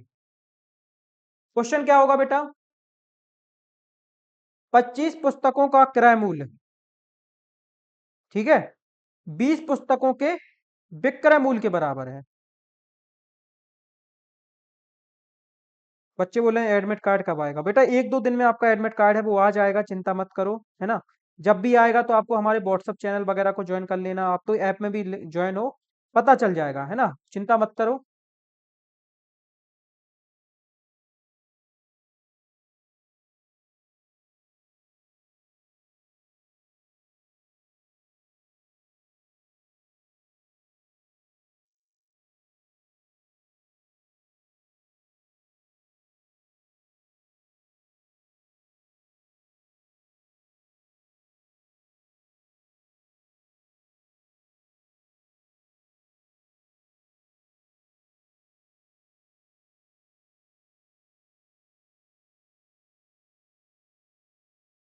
ओके बेटा, बिल्कुल। देखो देखो मानते हैं कि एक पुस्तक का जो क्रय मूल्य है वो कितना है, 1 रुपए है, ठीक है। प्रत्येक पुस्तक का जो क्रय मूल्य है उसको कितना मानते हैं, 1 रुपए मानते हैं। अगले पेज में चलते हैं, यहाँ पे डालते हैं 39। क्या डालते हैं, क्वेश्चन नंबर 39, ठीक है। प्रत्येक पुस्तक का क्रय मूल्य क्या मानते हैं, प्रत्येक पुस्तक का क्रय मूल्य, प्रत्येक पुस्तक का क्रय मूल्य वो 1 रुपए है, ठीक है। तो 25 पुस्तकों का क्रय मूल्य कितना होगा बेटा,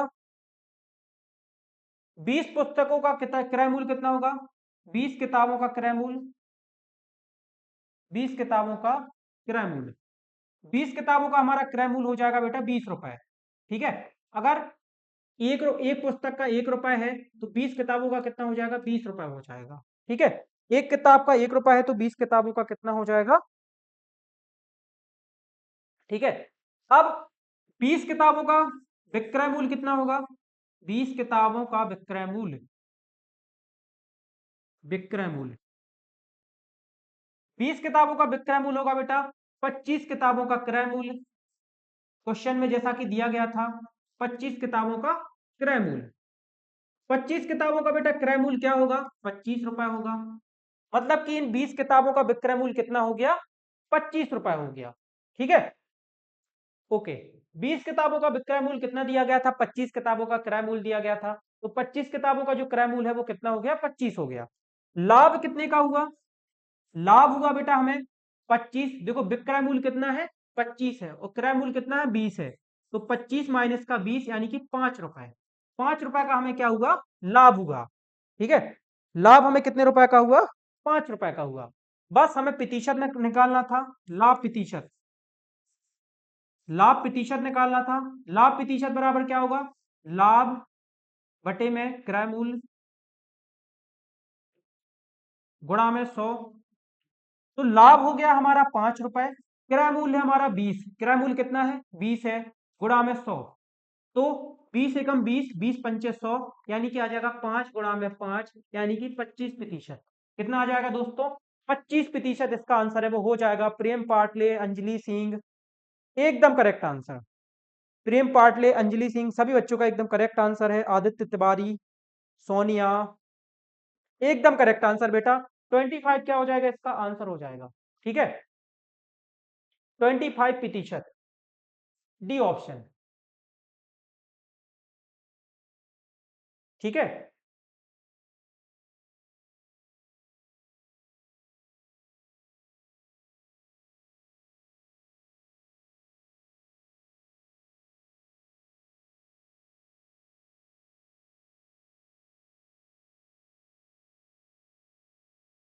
चलो अगला क्वेश्चन देखते हैं। 4-6 का अनुपात 6-7 बनाने के लिए उसके पदों में क्या जोड़ना चाहिए? जो 4-6 का अनुपात है उसको 6-7 का अनुपात बनाने के लिए उसके पदों में क्या जोड़ना पड़ेगा? जल्दी से बताओ बेटा इसका आंसर, अगर आपको पता हो तो। मैं आपकी चैट से वो देख रहा हूं। अच्छा, आवाज ठीक से नहीं आ रही है, 1 मिनट बेटा मैं चेक कर लेता हूं।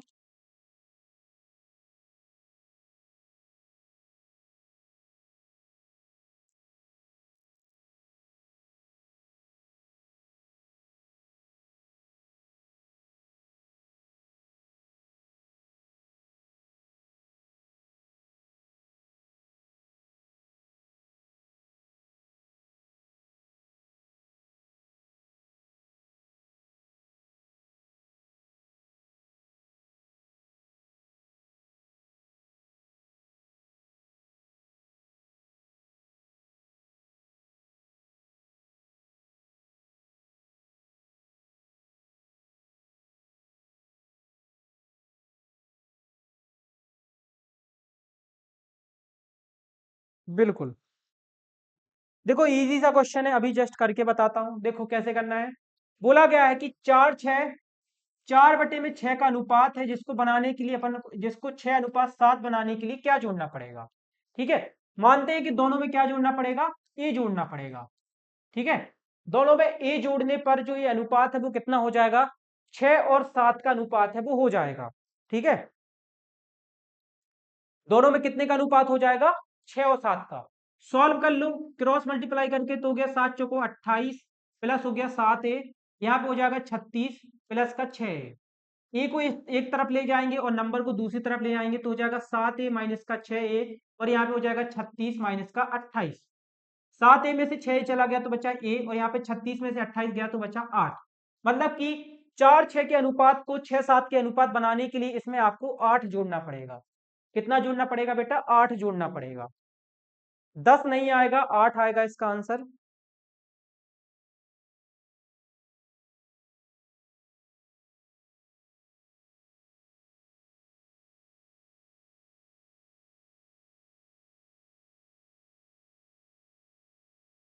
आठ क्या हो जाएगा बेटा? इसका आंसर हो जाएगा।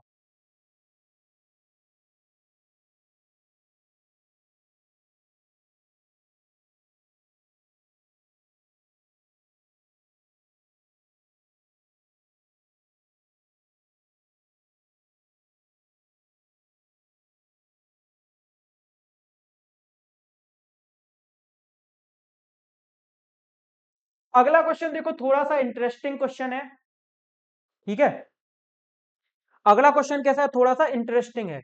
बोला गया है, 3 मित्रों की औसत आयु 23 वर्ष है। हालांकि यदि चौथे मित्र की आयु जोड़ दी जाए तो भी औसत आयु उतनी ही रहती है, तो चौथे मित्र की आयु कितनी है? ठीक है। Question number 41। बोला गया है 3 मित्रों की औसत आयु, 3 मित्रों की औसत आयु, औसत आयु। ठीक है। 3 मित्रों की जो औसत आयु है वो कितनी है बेटा? वो है हमारी 23 वर्ष। ठीक है। अब बोला गया है 4 मित्रों की औसत आयु कितनी है? 4 मित्रों की औसत आयु, औसत आयु ये भी हमारी कितनी है? 23 ईयर है। तो इस चौथे वाले की जो औसत आयु है वो हमें बतानी है। ठीक है। देखो औसत बराबर क्या होता है?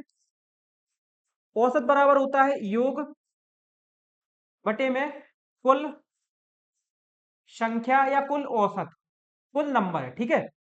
औसत बराबर होता है सभी संख्याओं का योग बटे में सभी कुल संख्याएं, वो कुल संख्याएं कितनी है। ठीक है। तो 3 मित्रों की औसत आयु का योग क्या हो जाएगा? यहां से इसका योग निकालेंगे पहले वाले का, तो हो जाएगा औसत दिया गया है 3, योग और संख्या हो जाएगी यहाँ पे 3, यानी कि इनकी जो संख्या है वो है 3 × 9, 3 × 2 = 6, 69। ठीक है। 3 मित्रों की औसत आयु का जो औसत आयु 23 वर्ष है, इसका जो योग है वो कितना है? योग है इसका 69। ठीक है। अब 4 मित्रों की निकालते हैं। इनका भी ये औसत कितना है? 23 है। योग इनका निकालना है और बटी में आ जाएगा 4, तो हो जाएगा 4 × 3 = 12, 4 दूनी 8, ठीक 9, यानी कि इसका जो योग है वो कितना है 92 है। 3 दोस्तों का है 69, 4 दोस्तों का जो योग है आयु का वो कितना है 92 है। ठीक है, तो चौथे वाले की जो एज होगी वो क्या होगी 92 में से 69 को घटा देंगे, 92 माइनस का 69, यानी कि 12 में से 9 गया तो 3 और 8 में से 6 गया तो 2, यानी कि 23 ईयर, 23 ईयर क्या हो जाएगी चौथे वाले दोस्त की आयु हो जाएगी। ठीक है, बस इस कॉन्सेप्ट को समझ लो, योग बटे में कुल संख्या है 23 ईयर। देखो डी ऑप्शन में दिया गया है 23 ईयर, ये क्या हो जाएगा इसका आंसर हो जाएगा, 23 ईयर क्या हो जाएगा इसका आंसर हो जाएगा। ठीक है, अपन ने पहले क्या किया बेटा, 3 दोस्तों की आयु का योग निकाला कि 3 दोस्तों की जो औसत आयु है उसका योग कितना है, फिर 4 दोस्तों की औसत आयु का योग निकाला और 4 में से 3 का घटा दिया, तो जो चौथे वाले का था वो अपन को पता चल गया, है ना।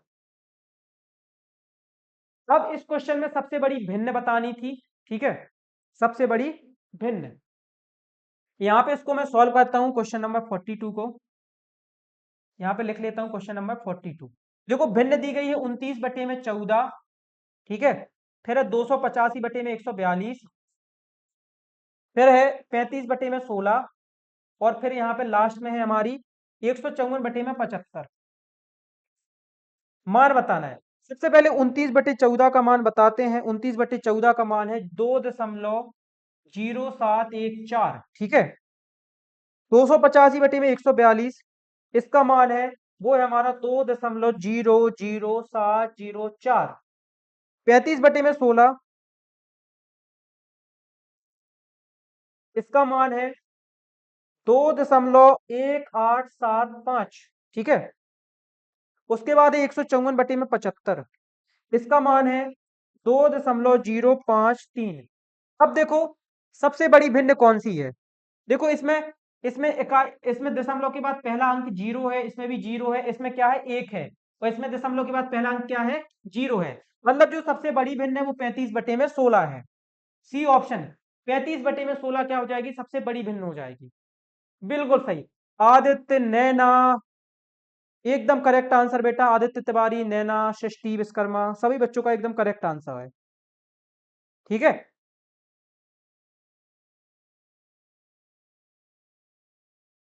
बिल्कुल। आगे बढ़ते हैं, 42 क्वेश्चन अपन ने कर लिए हैं।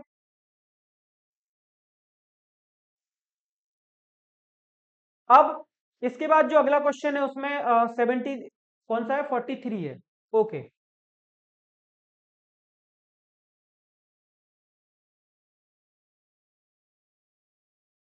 क्वेश्चन में बोला गया है, निम्नलिखित में से सबसे छोटी भिन्न है। अब इसमें छोटी भिन्न बतानी है। भिन्न क्या क्या दी गई है, तो 13/24 है ना, 13/24 है, 18/37 है, 242/281 है, और 4/7 है। सबसे छोटी बतानी है। क्या बतानी बेटा, सबसे छोटी बतानी है। ओके, देखो एक बार ना इसको पहले अच्छे से लिख लेता हूं। यहाँ पे नहीं करेंगे इसको, अगले पेज पे करेंगे 43 क्वेश्चन को। 43 क्वेश्चन है, संख्याएं लिख लेता हूं एक बार, संख्याएं क्या है, तो 13/24, 18/37, 13/24, 18/37, 13/24, और दूसरी है 18/37, फिर तीसरी है हमारी 242/281, 242/281,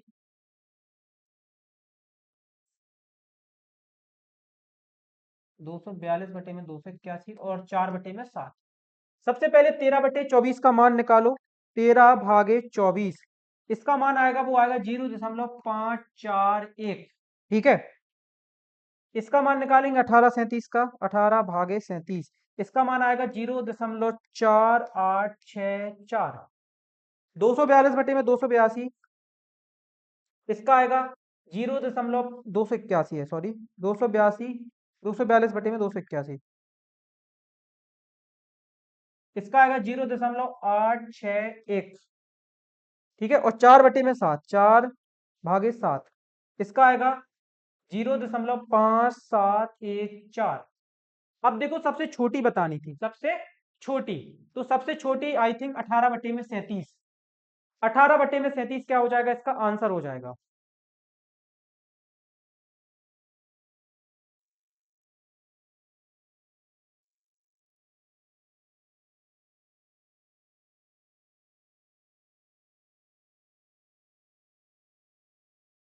ठीक है, 18/37 क्या हो जाएगा, सबसे छोटी भिन्न हो जाएगी, बी ऑप्शन। बिल्कुल। आगे बढ़ते हैं बेटा, अगला क्वेश्चन देखते हैं। तो अभी तक अपन 43 तक क्वेश्चनों को सॉल्व कर चुके थे।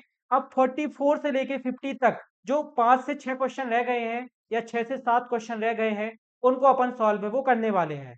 तो बहुत बहुत स्वागत है सभी बच्चों का।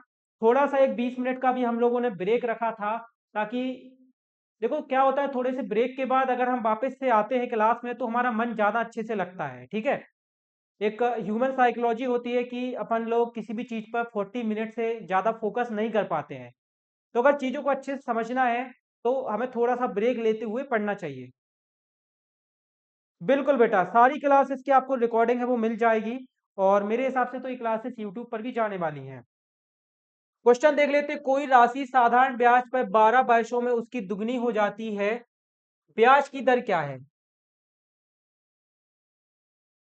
12 वर्षों में जो राशि है वो कैसी हो जाती है, दुगनी हो जाती है। ठीक है, क्वेश्चन नंबर 44। ठीक है, देखो, मान लो मूलधन था पी, मूलधन था पी, पी कोई मूलधन था। ठीक है, अब 12 सालों के बाद क्या हुआ, 12 सालों के बाद जो साधारण ब्याज मिल रहा है वो किसके बराबर है, मूलधन के बराबर है। 12 सालों के बाद जो ब्याज है वो मूलधन के बराबर है, तभी तो राशि कैसी होगी, दुगनी होगी। मतलब कि इसमें जो ब्याज है वो भी क्या है, ब्याज भी क्या है बेटा, पी है। ठीक है, पी और पी मिलके कैसे हो जाएंगे, 2p हो जाएंगे। मतलब कि अपनी जो राशि है वो कैसी हो गई, दुगनी हो गई। पी और पी मिलके 2p हो गया, 2p का मतलब दुगना। ठीक है, कितने सालों में, वर्ष। तो यहाँ पे 12 वर्ष। और जो दर है, जो दर है वो हमें क्या करनी है, बतानी है। दर हमें फाइंड है वो करनी है। ठीक है, हमें पता है बेटा आई बराबर होता है हमारा पी मल्टीप्लाई में आर मल्टीप्लाई में टी बटे में 100, यही होता है। ठीक है, आई की अगर हम बात करें तो आई है हमारा पी। आई किसके बराबर है, ब्याज हमारा किसके बराबर है, मूलधन के बराबर है। ठीक है, यहाँ पे पी सेम रहेगा। आर की जगह पे आर हमें निकालना है, टी की जगह पे आएगा 12 और इस सबके बटे में आएगा 100। इस सबके बटे में कितना आ जाएगा, 100 आ जाएगा। ठीक है, ओके, बिल्कुल। ठीक है, अब देखो यहाँ पे क्या होगा, इस पी से पी कैंसिल हो गया, यहाँ पे आया, यहाँ पे आया, देखो ये जो 100 है ना, ये यहाँ पे गुणा में चला जाएगा, वो आ जाएगा 100 बराबर आर गुणा में 12। 100 बराबर क्या आ गया, आर गुणा में 12 आ गया। और आर बराबर आ जाएगा हमारा 100 बटे में 12 इज इक्वल टू आर। 100 बटे में 12 इज इक्वल टू क्या आ जाएगा, आर के बराबर आ जाएगा। भाग कर देते हैं तो आएगा 12, 96, 4 और ये 12। आर इक्वल टू आएगा हमारा 8 सही 4 बटे में 12%। 8 सही 4 बटे में 12% क्या आ जाएगा, इसका आंसर आ जाएगा। ठीक है, 8 सही 4 बटे 12% क्या आ जाएगा, ओके, इसका आंसर आ जाएगा 100 बटे 12 को हम लिख सकते हैं 8 सही 4 बटे में 12। देख सकते हो यहाँ पे 8 सही 4 बटे में 12। एक मिनट,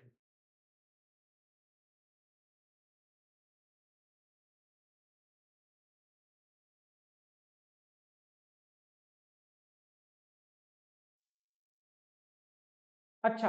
अब देखो ये जो 4/12 है ना, इसको ना थोड़ा सा इन लोगों ने ऑप्शन के अकॉर्डिंग अगर इसको देखें तो इसको थोड़ा सा काट दिया है।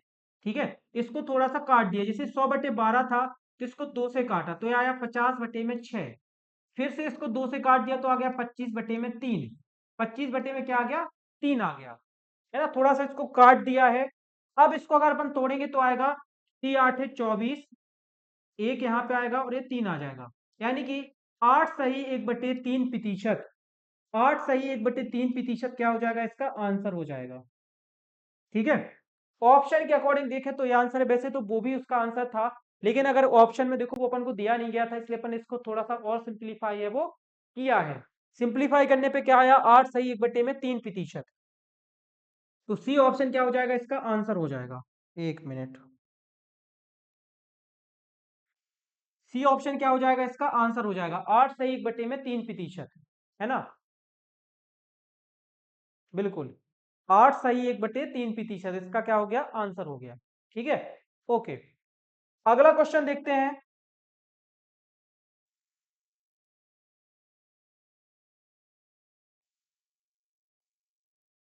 अगला क्वेश्चन दिया गया है, ए बी से 20 वर्ष बड़ा है।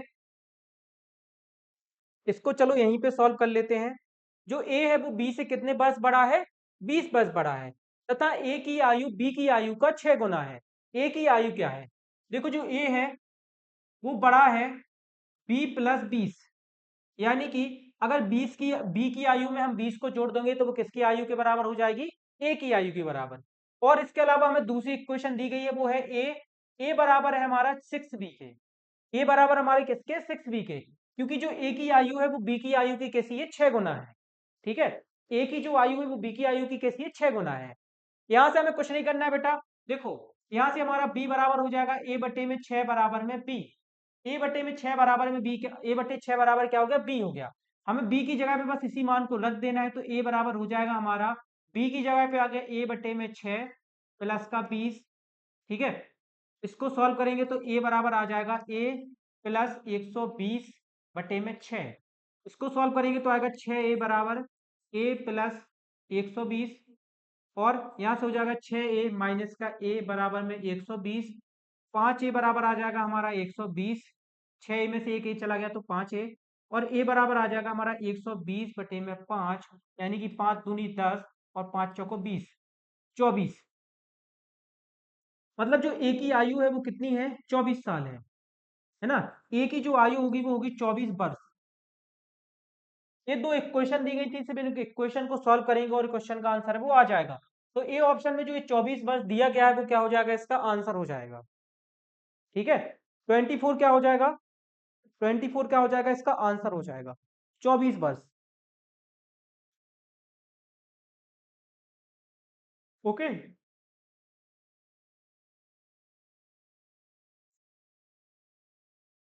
ओके, क्लियर हो गया, समझ में आ गया हो तो एक बार थम्स अप भेज दो, फिर अगला क्वेश्चन करेंगे।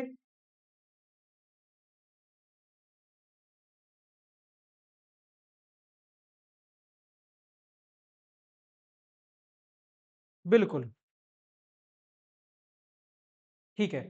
देखो अगला क्वेश्चन है हमारा, दो क्रमागत संख्याओं का गुणा 9506 है, दोनों संख्याओं में से सबसे छोटी संख्या कौन सी है। क्वेश्चन में बोला गया कि दो क्रमागत संख्याएं हैं जिनका जो गुणा है वो कितना है, 9506 है। मान लेते हैं क्रमागत संख्या, क्रमागत संख्या, क्रमागत संख्या कितनी है, एक्स है और एक्स प्लस वन है। ठीक है, एक्स है और एक्स प्लस वन है। इन दोनों का जो गुणा है, इन दोनों का क्या है, जो गुणा है वो कितना है, 9500। एक मिनट देख लेता हूं कितना है, हाँ 9506 है, 9506 है। तो हमें सबसे छोटी संख्या बतानी है, सबसे छोटी संख्या क्या होगी हमारी, एक्स होगी, क्योंकि एक्स प्लस वन उससे थोड़ा सा बड़ा होगा, एक बड़ा होगा। तो सबसे छोटी संख्या बतानी है, इन दोनों का गुणा कितना दिया गया है, 9506 दिया गया है। कुछ नहीं करना बेटा, इस इक्वेशन को सॉल्व कर लो, एक्स का एक्स के साथ गुणा हुआ तो एक्स स्क्वायर प्लस का एक्स बराबर 9506। इसको इस तरफ लाएंगे तो हो जाएगा एक्स स्क्वायर प्लस का एक्स माइनस का 9506 इज इक्वल टू 0। बस इसको हमें सॉल्व कर लेना है। बिल्कुल बेटा, ये मैथ के क्वेश्चन है, ये जेडबलई और क्लैट दोनों के दोनों क्लासेस के स्टूडेंट के लिए हैं। दोनों क्लासेस के जो बच्चे हैं उनको इन क्वेश्चनों को सॉल्व है वो करना है, चाहे आप जेडबलई के हो चाहे आप क्लैट के हो। ठीक है, इन दोनों को सॉल्व करेंगे, क्या आएगा जल्दी से बताओ।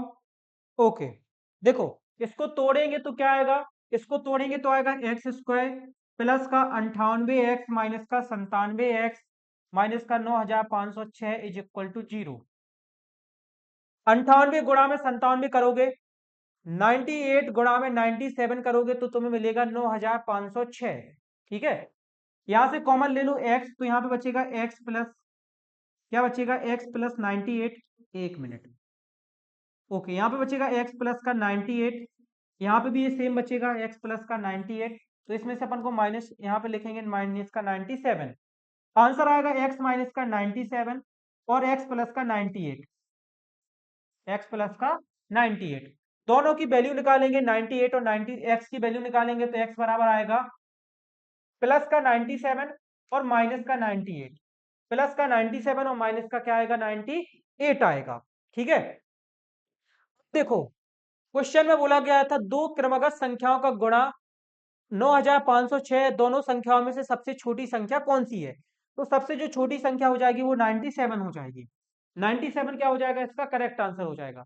क्योंकि देखो माइनस का आंसर तो उसमें दिया नहीं गया, तो सबसे इसका आंसर क्या होगा, बी ऑप्शन। बी ऑप्शन 97 इसका करेक्ट आंसर होगा। ठीक है, ओके। तो इस तरीके से क्वेश्चन नंबर 46 तक क्लियर हो गए हैं। क्वेश्चन अगर समझ में आ गया हो तो जल्दी से थम्स अप भेज दो। ठीक है, ये रहा क्वेश्चन।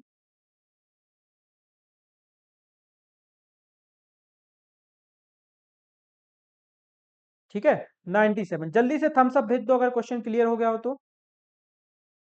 बहुत बढ़िया, बस 2-3 क्वेश्चन और रह गए हैं। ओके, अगला क्वेश्चन है सबसे छोटी पूर्ण वर्ग संख्या।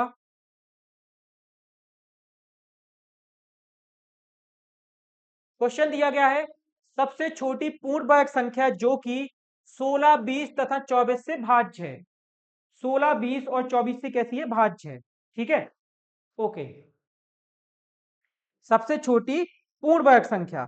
अब देखो, देखो यहाँ पे ना ये तीन संख्या दी गई हैं। एक दिया गया है 16, एक दिया गया है 20 और एक दिया गया है 24। और बताना कि भाई कौन सी पूर्ण भाज्य संख्या है जो इन तीनों से कैसी है, डिविजिबल है। अगर यहाँ पे हम 1600 की बात करें तो देखो 1600 एक पूर्ण भाज्य संख्या है क्योंकि 16 से भी कट रही है, 20 से भी कट रही है, लेकिन 24 से नहीं कट रही है, 24 से विभाजित नहीं है। ठीक है, तो ए वाला ऑप्शन पहला वाला तो इसका गलत हो जाएगा, ए वाला क्या हो जाएगा, गलत हो जाएगा। ठीक है, ये इसका आंसर है वो नहीं हो सकता क्योंकि जो 1600 है वो 16 और 20 से तो कट रही है लेकिन 24 से नहीं कट रही है। इसके बाद अब दूसरी संख्या देखेंगे, दूसरी है 3600। अब ये जो 3600 है 16 से भी कटती है, 20 से भी कटती है और 24 से भी कटती है, मतलब कि इसका आंसर है वो 3600 हो जाएगा। 3600 क्या हो जाएगा, इसका आंसर हो जाएगा। ठीक है, 3600 क्या हो जाएगा बेटा, इसका आंसर है वो हो जाएगा।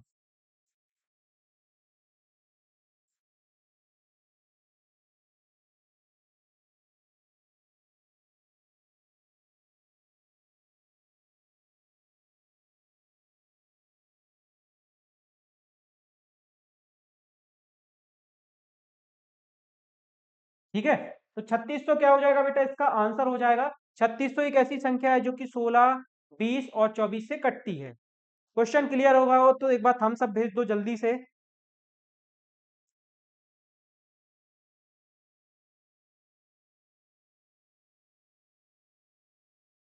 ओके, अगला क्वेश्चन है हमारा 48 क्वेश्चन है। अच्छा क्वेश्चन है। ठीक है, 48 है क्वेश्चन नंबर। क्वेश्चन एक बार बता देता हूं क्या है। तो बोला गया है कि हर्षद की वेतन 825 से बढ़कर 900 रुपए हो गई है। 825 रुपए से कितनी हो गई, 900 रुपए हो गई है। उसके वेतन में कितने प्रतिशत की वृद्धि है वो हुई है। ठीक है, 825 से कितनी हो गई, 825 से हो गई 900 रुपए। मतलब कि जो वृद्धि हुई है वो कितने रुपए की हुई है, वो हुई है हमारी 75 रुपए की। ठीक है, उसकी वेतन है वो कितने रुपए बढ़ गई है, 75 रुपए बढ़ गई है। 75 का हमें प्रतिशत निकालना है तो प्रतिशत कैसे निकालेंगे, प्रतिशत बराबर आएगा हमारा 75 बटे में 825 गुणा में 100। 75 बटे में 825 गुणा में 100 आ जाएगा। यहां से हम प्रतिशत निकालेंगे। चलो सबसे पहले इसको काटते हैं कितने से, 25 से काटते हैं। ठीक है, तो 25 × 75 और यहाँ पे आएगा 25 × 75 बचेगा 7, 25 × 75, यानी कि ऊपर 3 बचा, नीचे 33 बचा। इसको भी काट देंगे तो 3 एकम 3 और यहाँ पे आ जाएगा 11, यानी कि आंसर आया हमारा 100 बटे में 11। 100 बटे में 11 प्रतिशत आएगा। 100/11 को हम ऐसे लिख सकते हैं 9 सही 1/9%, 1/11%, सॉरी, 9 सही 1/11%, ये क्या हो जाएगा, इसका आंसर हो जाएगा। 9 सही 1/11% क्या हो जाएगा इसका आंसर। ठीक है। अब अच्छा, यहाँ पे प्रतिशत को ऐसे नहीं लिखा गया है, ऐसे लिखा हुआ है 100/11, तो इसका भाग दे देते हैं, क्योंकि यहाँ पे ऐसे बटे में नहीं लिखा हुआ है, यहाँ पे भाग दे के लिखा हुआ है। तो 99 आएगा, 1 मिनट, आएगा 99, एक बचेगा, भाग नहीं जाएगा तो यहाँ पे दशमलव लगाएंगे, 10 ले 0 लगाएंगे, फिर आ जाएगा 100, तो 11 का 99, 0.09%, 0.09% क्या हो जाएगा, उसका आंसर हो जाएगा। ठीक है, तो ए ऑप्शन क्या हो जाएगा, इसका आंसर हो जाएगा। ठीक है,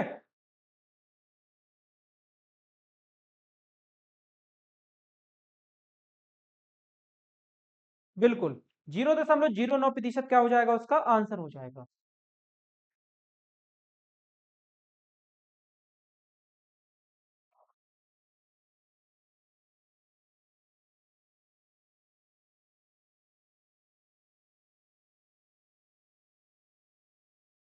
देखो, अगला क्वेश्चन है हमारा 49, थोड़ा सा अच्छा क्वेश्चन है।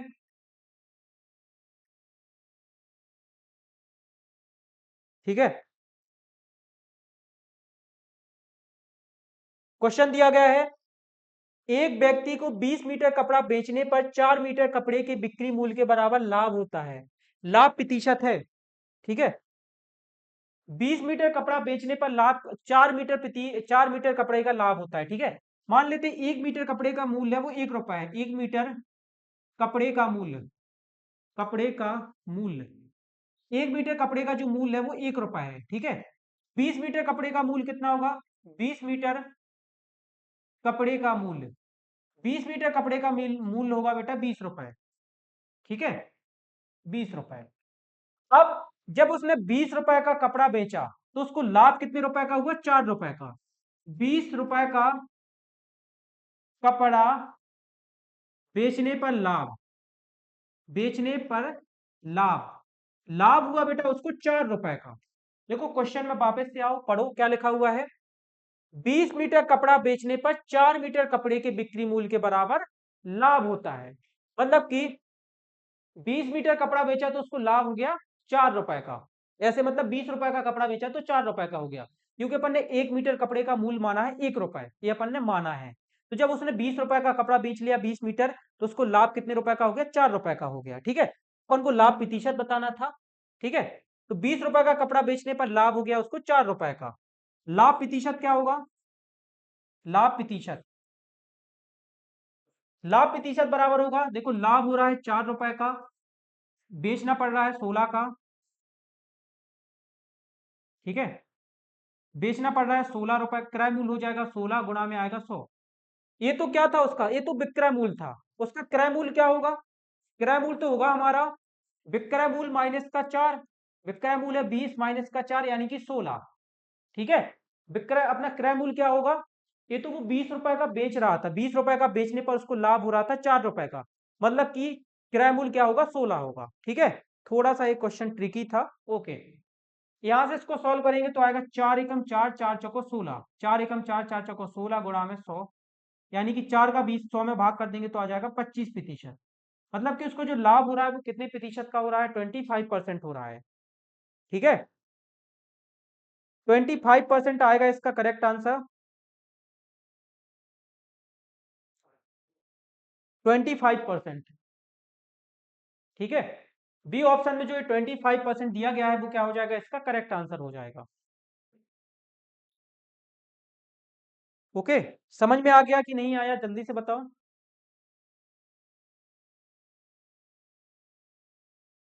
चलो, अब अगला क्वेश्चन देखते हैं। 16 विद्यार्थियों की लंबाई का औसत 142 सेंटीमीटर है, यदि शिक्षक की लंबाई को भी मिला दिया जाए तो औसत लंबाई में 1 सेंटीमीटर की वृद्धि हो जाती है, शिक्षक की लंबाई है। देखो, अगला अच्छा क्वेश्चन है, क्वेश्चन नंबर 15, 16 छात्रों की लंबाई का औसत, 16 छात्रों की लंबाई का औसत, का औसत है। ठीक है, ये दिया गया है 142 सेंटीमीटर। कितना दिया गया है? 142 सेंटीमीटर। अभी मैंने आपको बताया था कि औसत बराबर होता है बेटा योग बटे में छात्रों की संख्या। योग बटे में छात्रों की संख्या। ठीक है, तो औसत दिया गया है 142, योग हमें निकालना है और छात्रों की संख्या है 16। यहां से योग निकालेंगे तो आएगा 16 दूनी 32, 16 दूनी 32, 16 ती 48, 16 चौका 64 और 3 67 का 7 कैरी 6, 16 एकम 6 और 22, यानी इसका योग आएगा वो आएगा 2272। योग क्या आएगा इसका? 2272 आएगा। ठीक है, मतलब 16 छात्रों की लंबाई का जो योग है,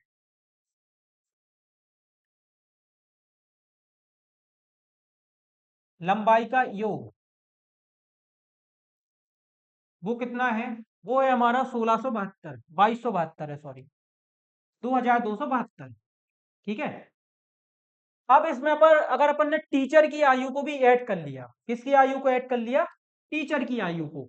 टीचर की आयु को योग ऐड करेंगे शिक्षक की आयु को जोड़ने पर। शिक्षक की आयु जोड़ने पर औसत, जोड़ने पर औसत, जो औसत होता है बेटा वो कितना हो जाएगा? वो हो जाएगा हमारा 143, क्योंकि एक की वृद्धि हो रही थी, एक बढ़ रहा था। पहले 142 था, एक बढ़ गया तो हो गया 143। ठीक है, इसका योग क्या होगा? तो इसका योग कैसे निकालेंगे? देखो पहले 16 थे, अब टीचर को भी ऐड कर लिया, मतलब कि 17 हो गए। तो यहाँ पे होगा हमारा औसत होगा हमारा 143 बराबर योग बटे में जो अब कुल लोग हो गए वो 17 हो गए। 16 बच्चे थे, अब टीचर को भी ऐड कर लिया तो 17 हो गए। औसत एक बढ़ रहा था, पहले औसत 142 था, अब औसत कितना हो गया? 143 हो गया। यहाँ से जो योग निकालेंगे तो वो आएगा 17 3 51, 5, 17 चौको 61 और 5 73 का 3 कैरी 7, 17 एकम 17, 24, 2431 आएगा बराबर में योग। मतलब कि जो योग हो गया वो कितना हो गया? 2431 हो गया। ठीक है, 2431 हो जाएगा। ठीक है, 2431। एक बार इसका गुणा चेक कर लेता हूँ। 17 चौथे 17 थी 51 का 1 कैरी 5, 17 चौको 61 और 5 73, 73 की 3 कैरी 7, 17 एकम 17 और 4 24, 2431। ठीक है, अब टीचर की जो आयु है वो कितनी होगी? टीचर की आयु, शिक्षक की आयु, शिक्षक की आयु निकालने के लिए अपन क्या करेंगे? 2431 में से 2272 को घटा देंगे तो हो जाएगा अपना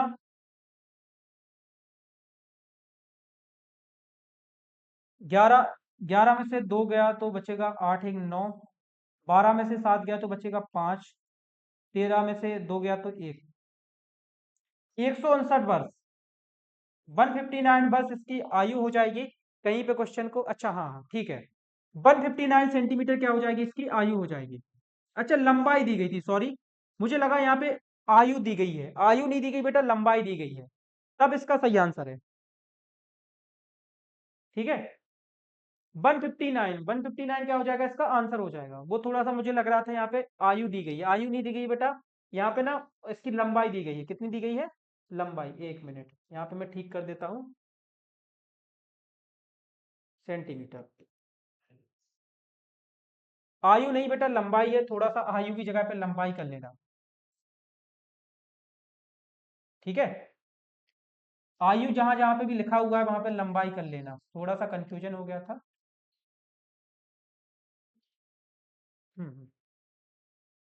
बिल्कुल, तो इस तरीके से जो 159 है वो इसका क्या आ जाएगा? आंसर आ जाएगा। और इस क्वेश्चन के साथ ही अपने 50 क्वेश्चन है वो क्लेट, 25 क्वेश्चन है वो क्लेट के खत्म हो जाते हैं। आज अपन ने क्लेट के पेपर के 25 क्वेश्चनों को सॉल्व है वो कर लिया है। ठीक है, इससे पहले की जो 2022 के मैथ के क्वेश्चन है, 2018 के, 2019 के, उन सभी क्वेश्चन पेपरों को मैं यूट्यूब पर सॉल्व करा चुका हूं अपनी लाइव क्लास के अंदर। तो जिन बच्चों ने वो लाइव क्लासेस नहीं देखी है वो देख सकते हैं। आज 2023 का क्लेट का जो पेपर है वो मैंने करा दिया है आपको, मैथ वाला पोर्शन है वो करा दिया है। ठीक है, तो बेटा आज की क्लास में सिर्फ इतना ही। Thank you so much class में जुड़ने के लिए। अगर किसी भी क्वेश्चन में कोई डाउट है तो आप पूछ सकते हैं, या फिर इस क्लास की रिकॉर्डिंग भी आपको ऐप पर बैच में मिल जाएगी, तो उसमें भी आप सारी चीजें हैं वो पढ़ सकते हैं। थैंक यू सो मच बेटा। Bye bye all, take care, love you. फिर मिलेंगे।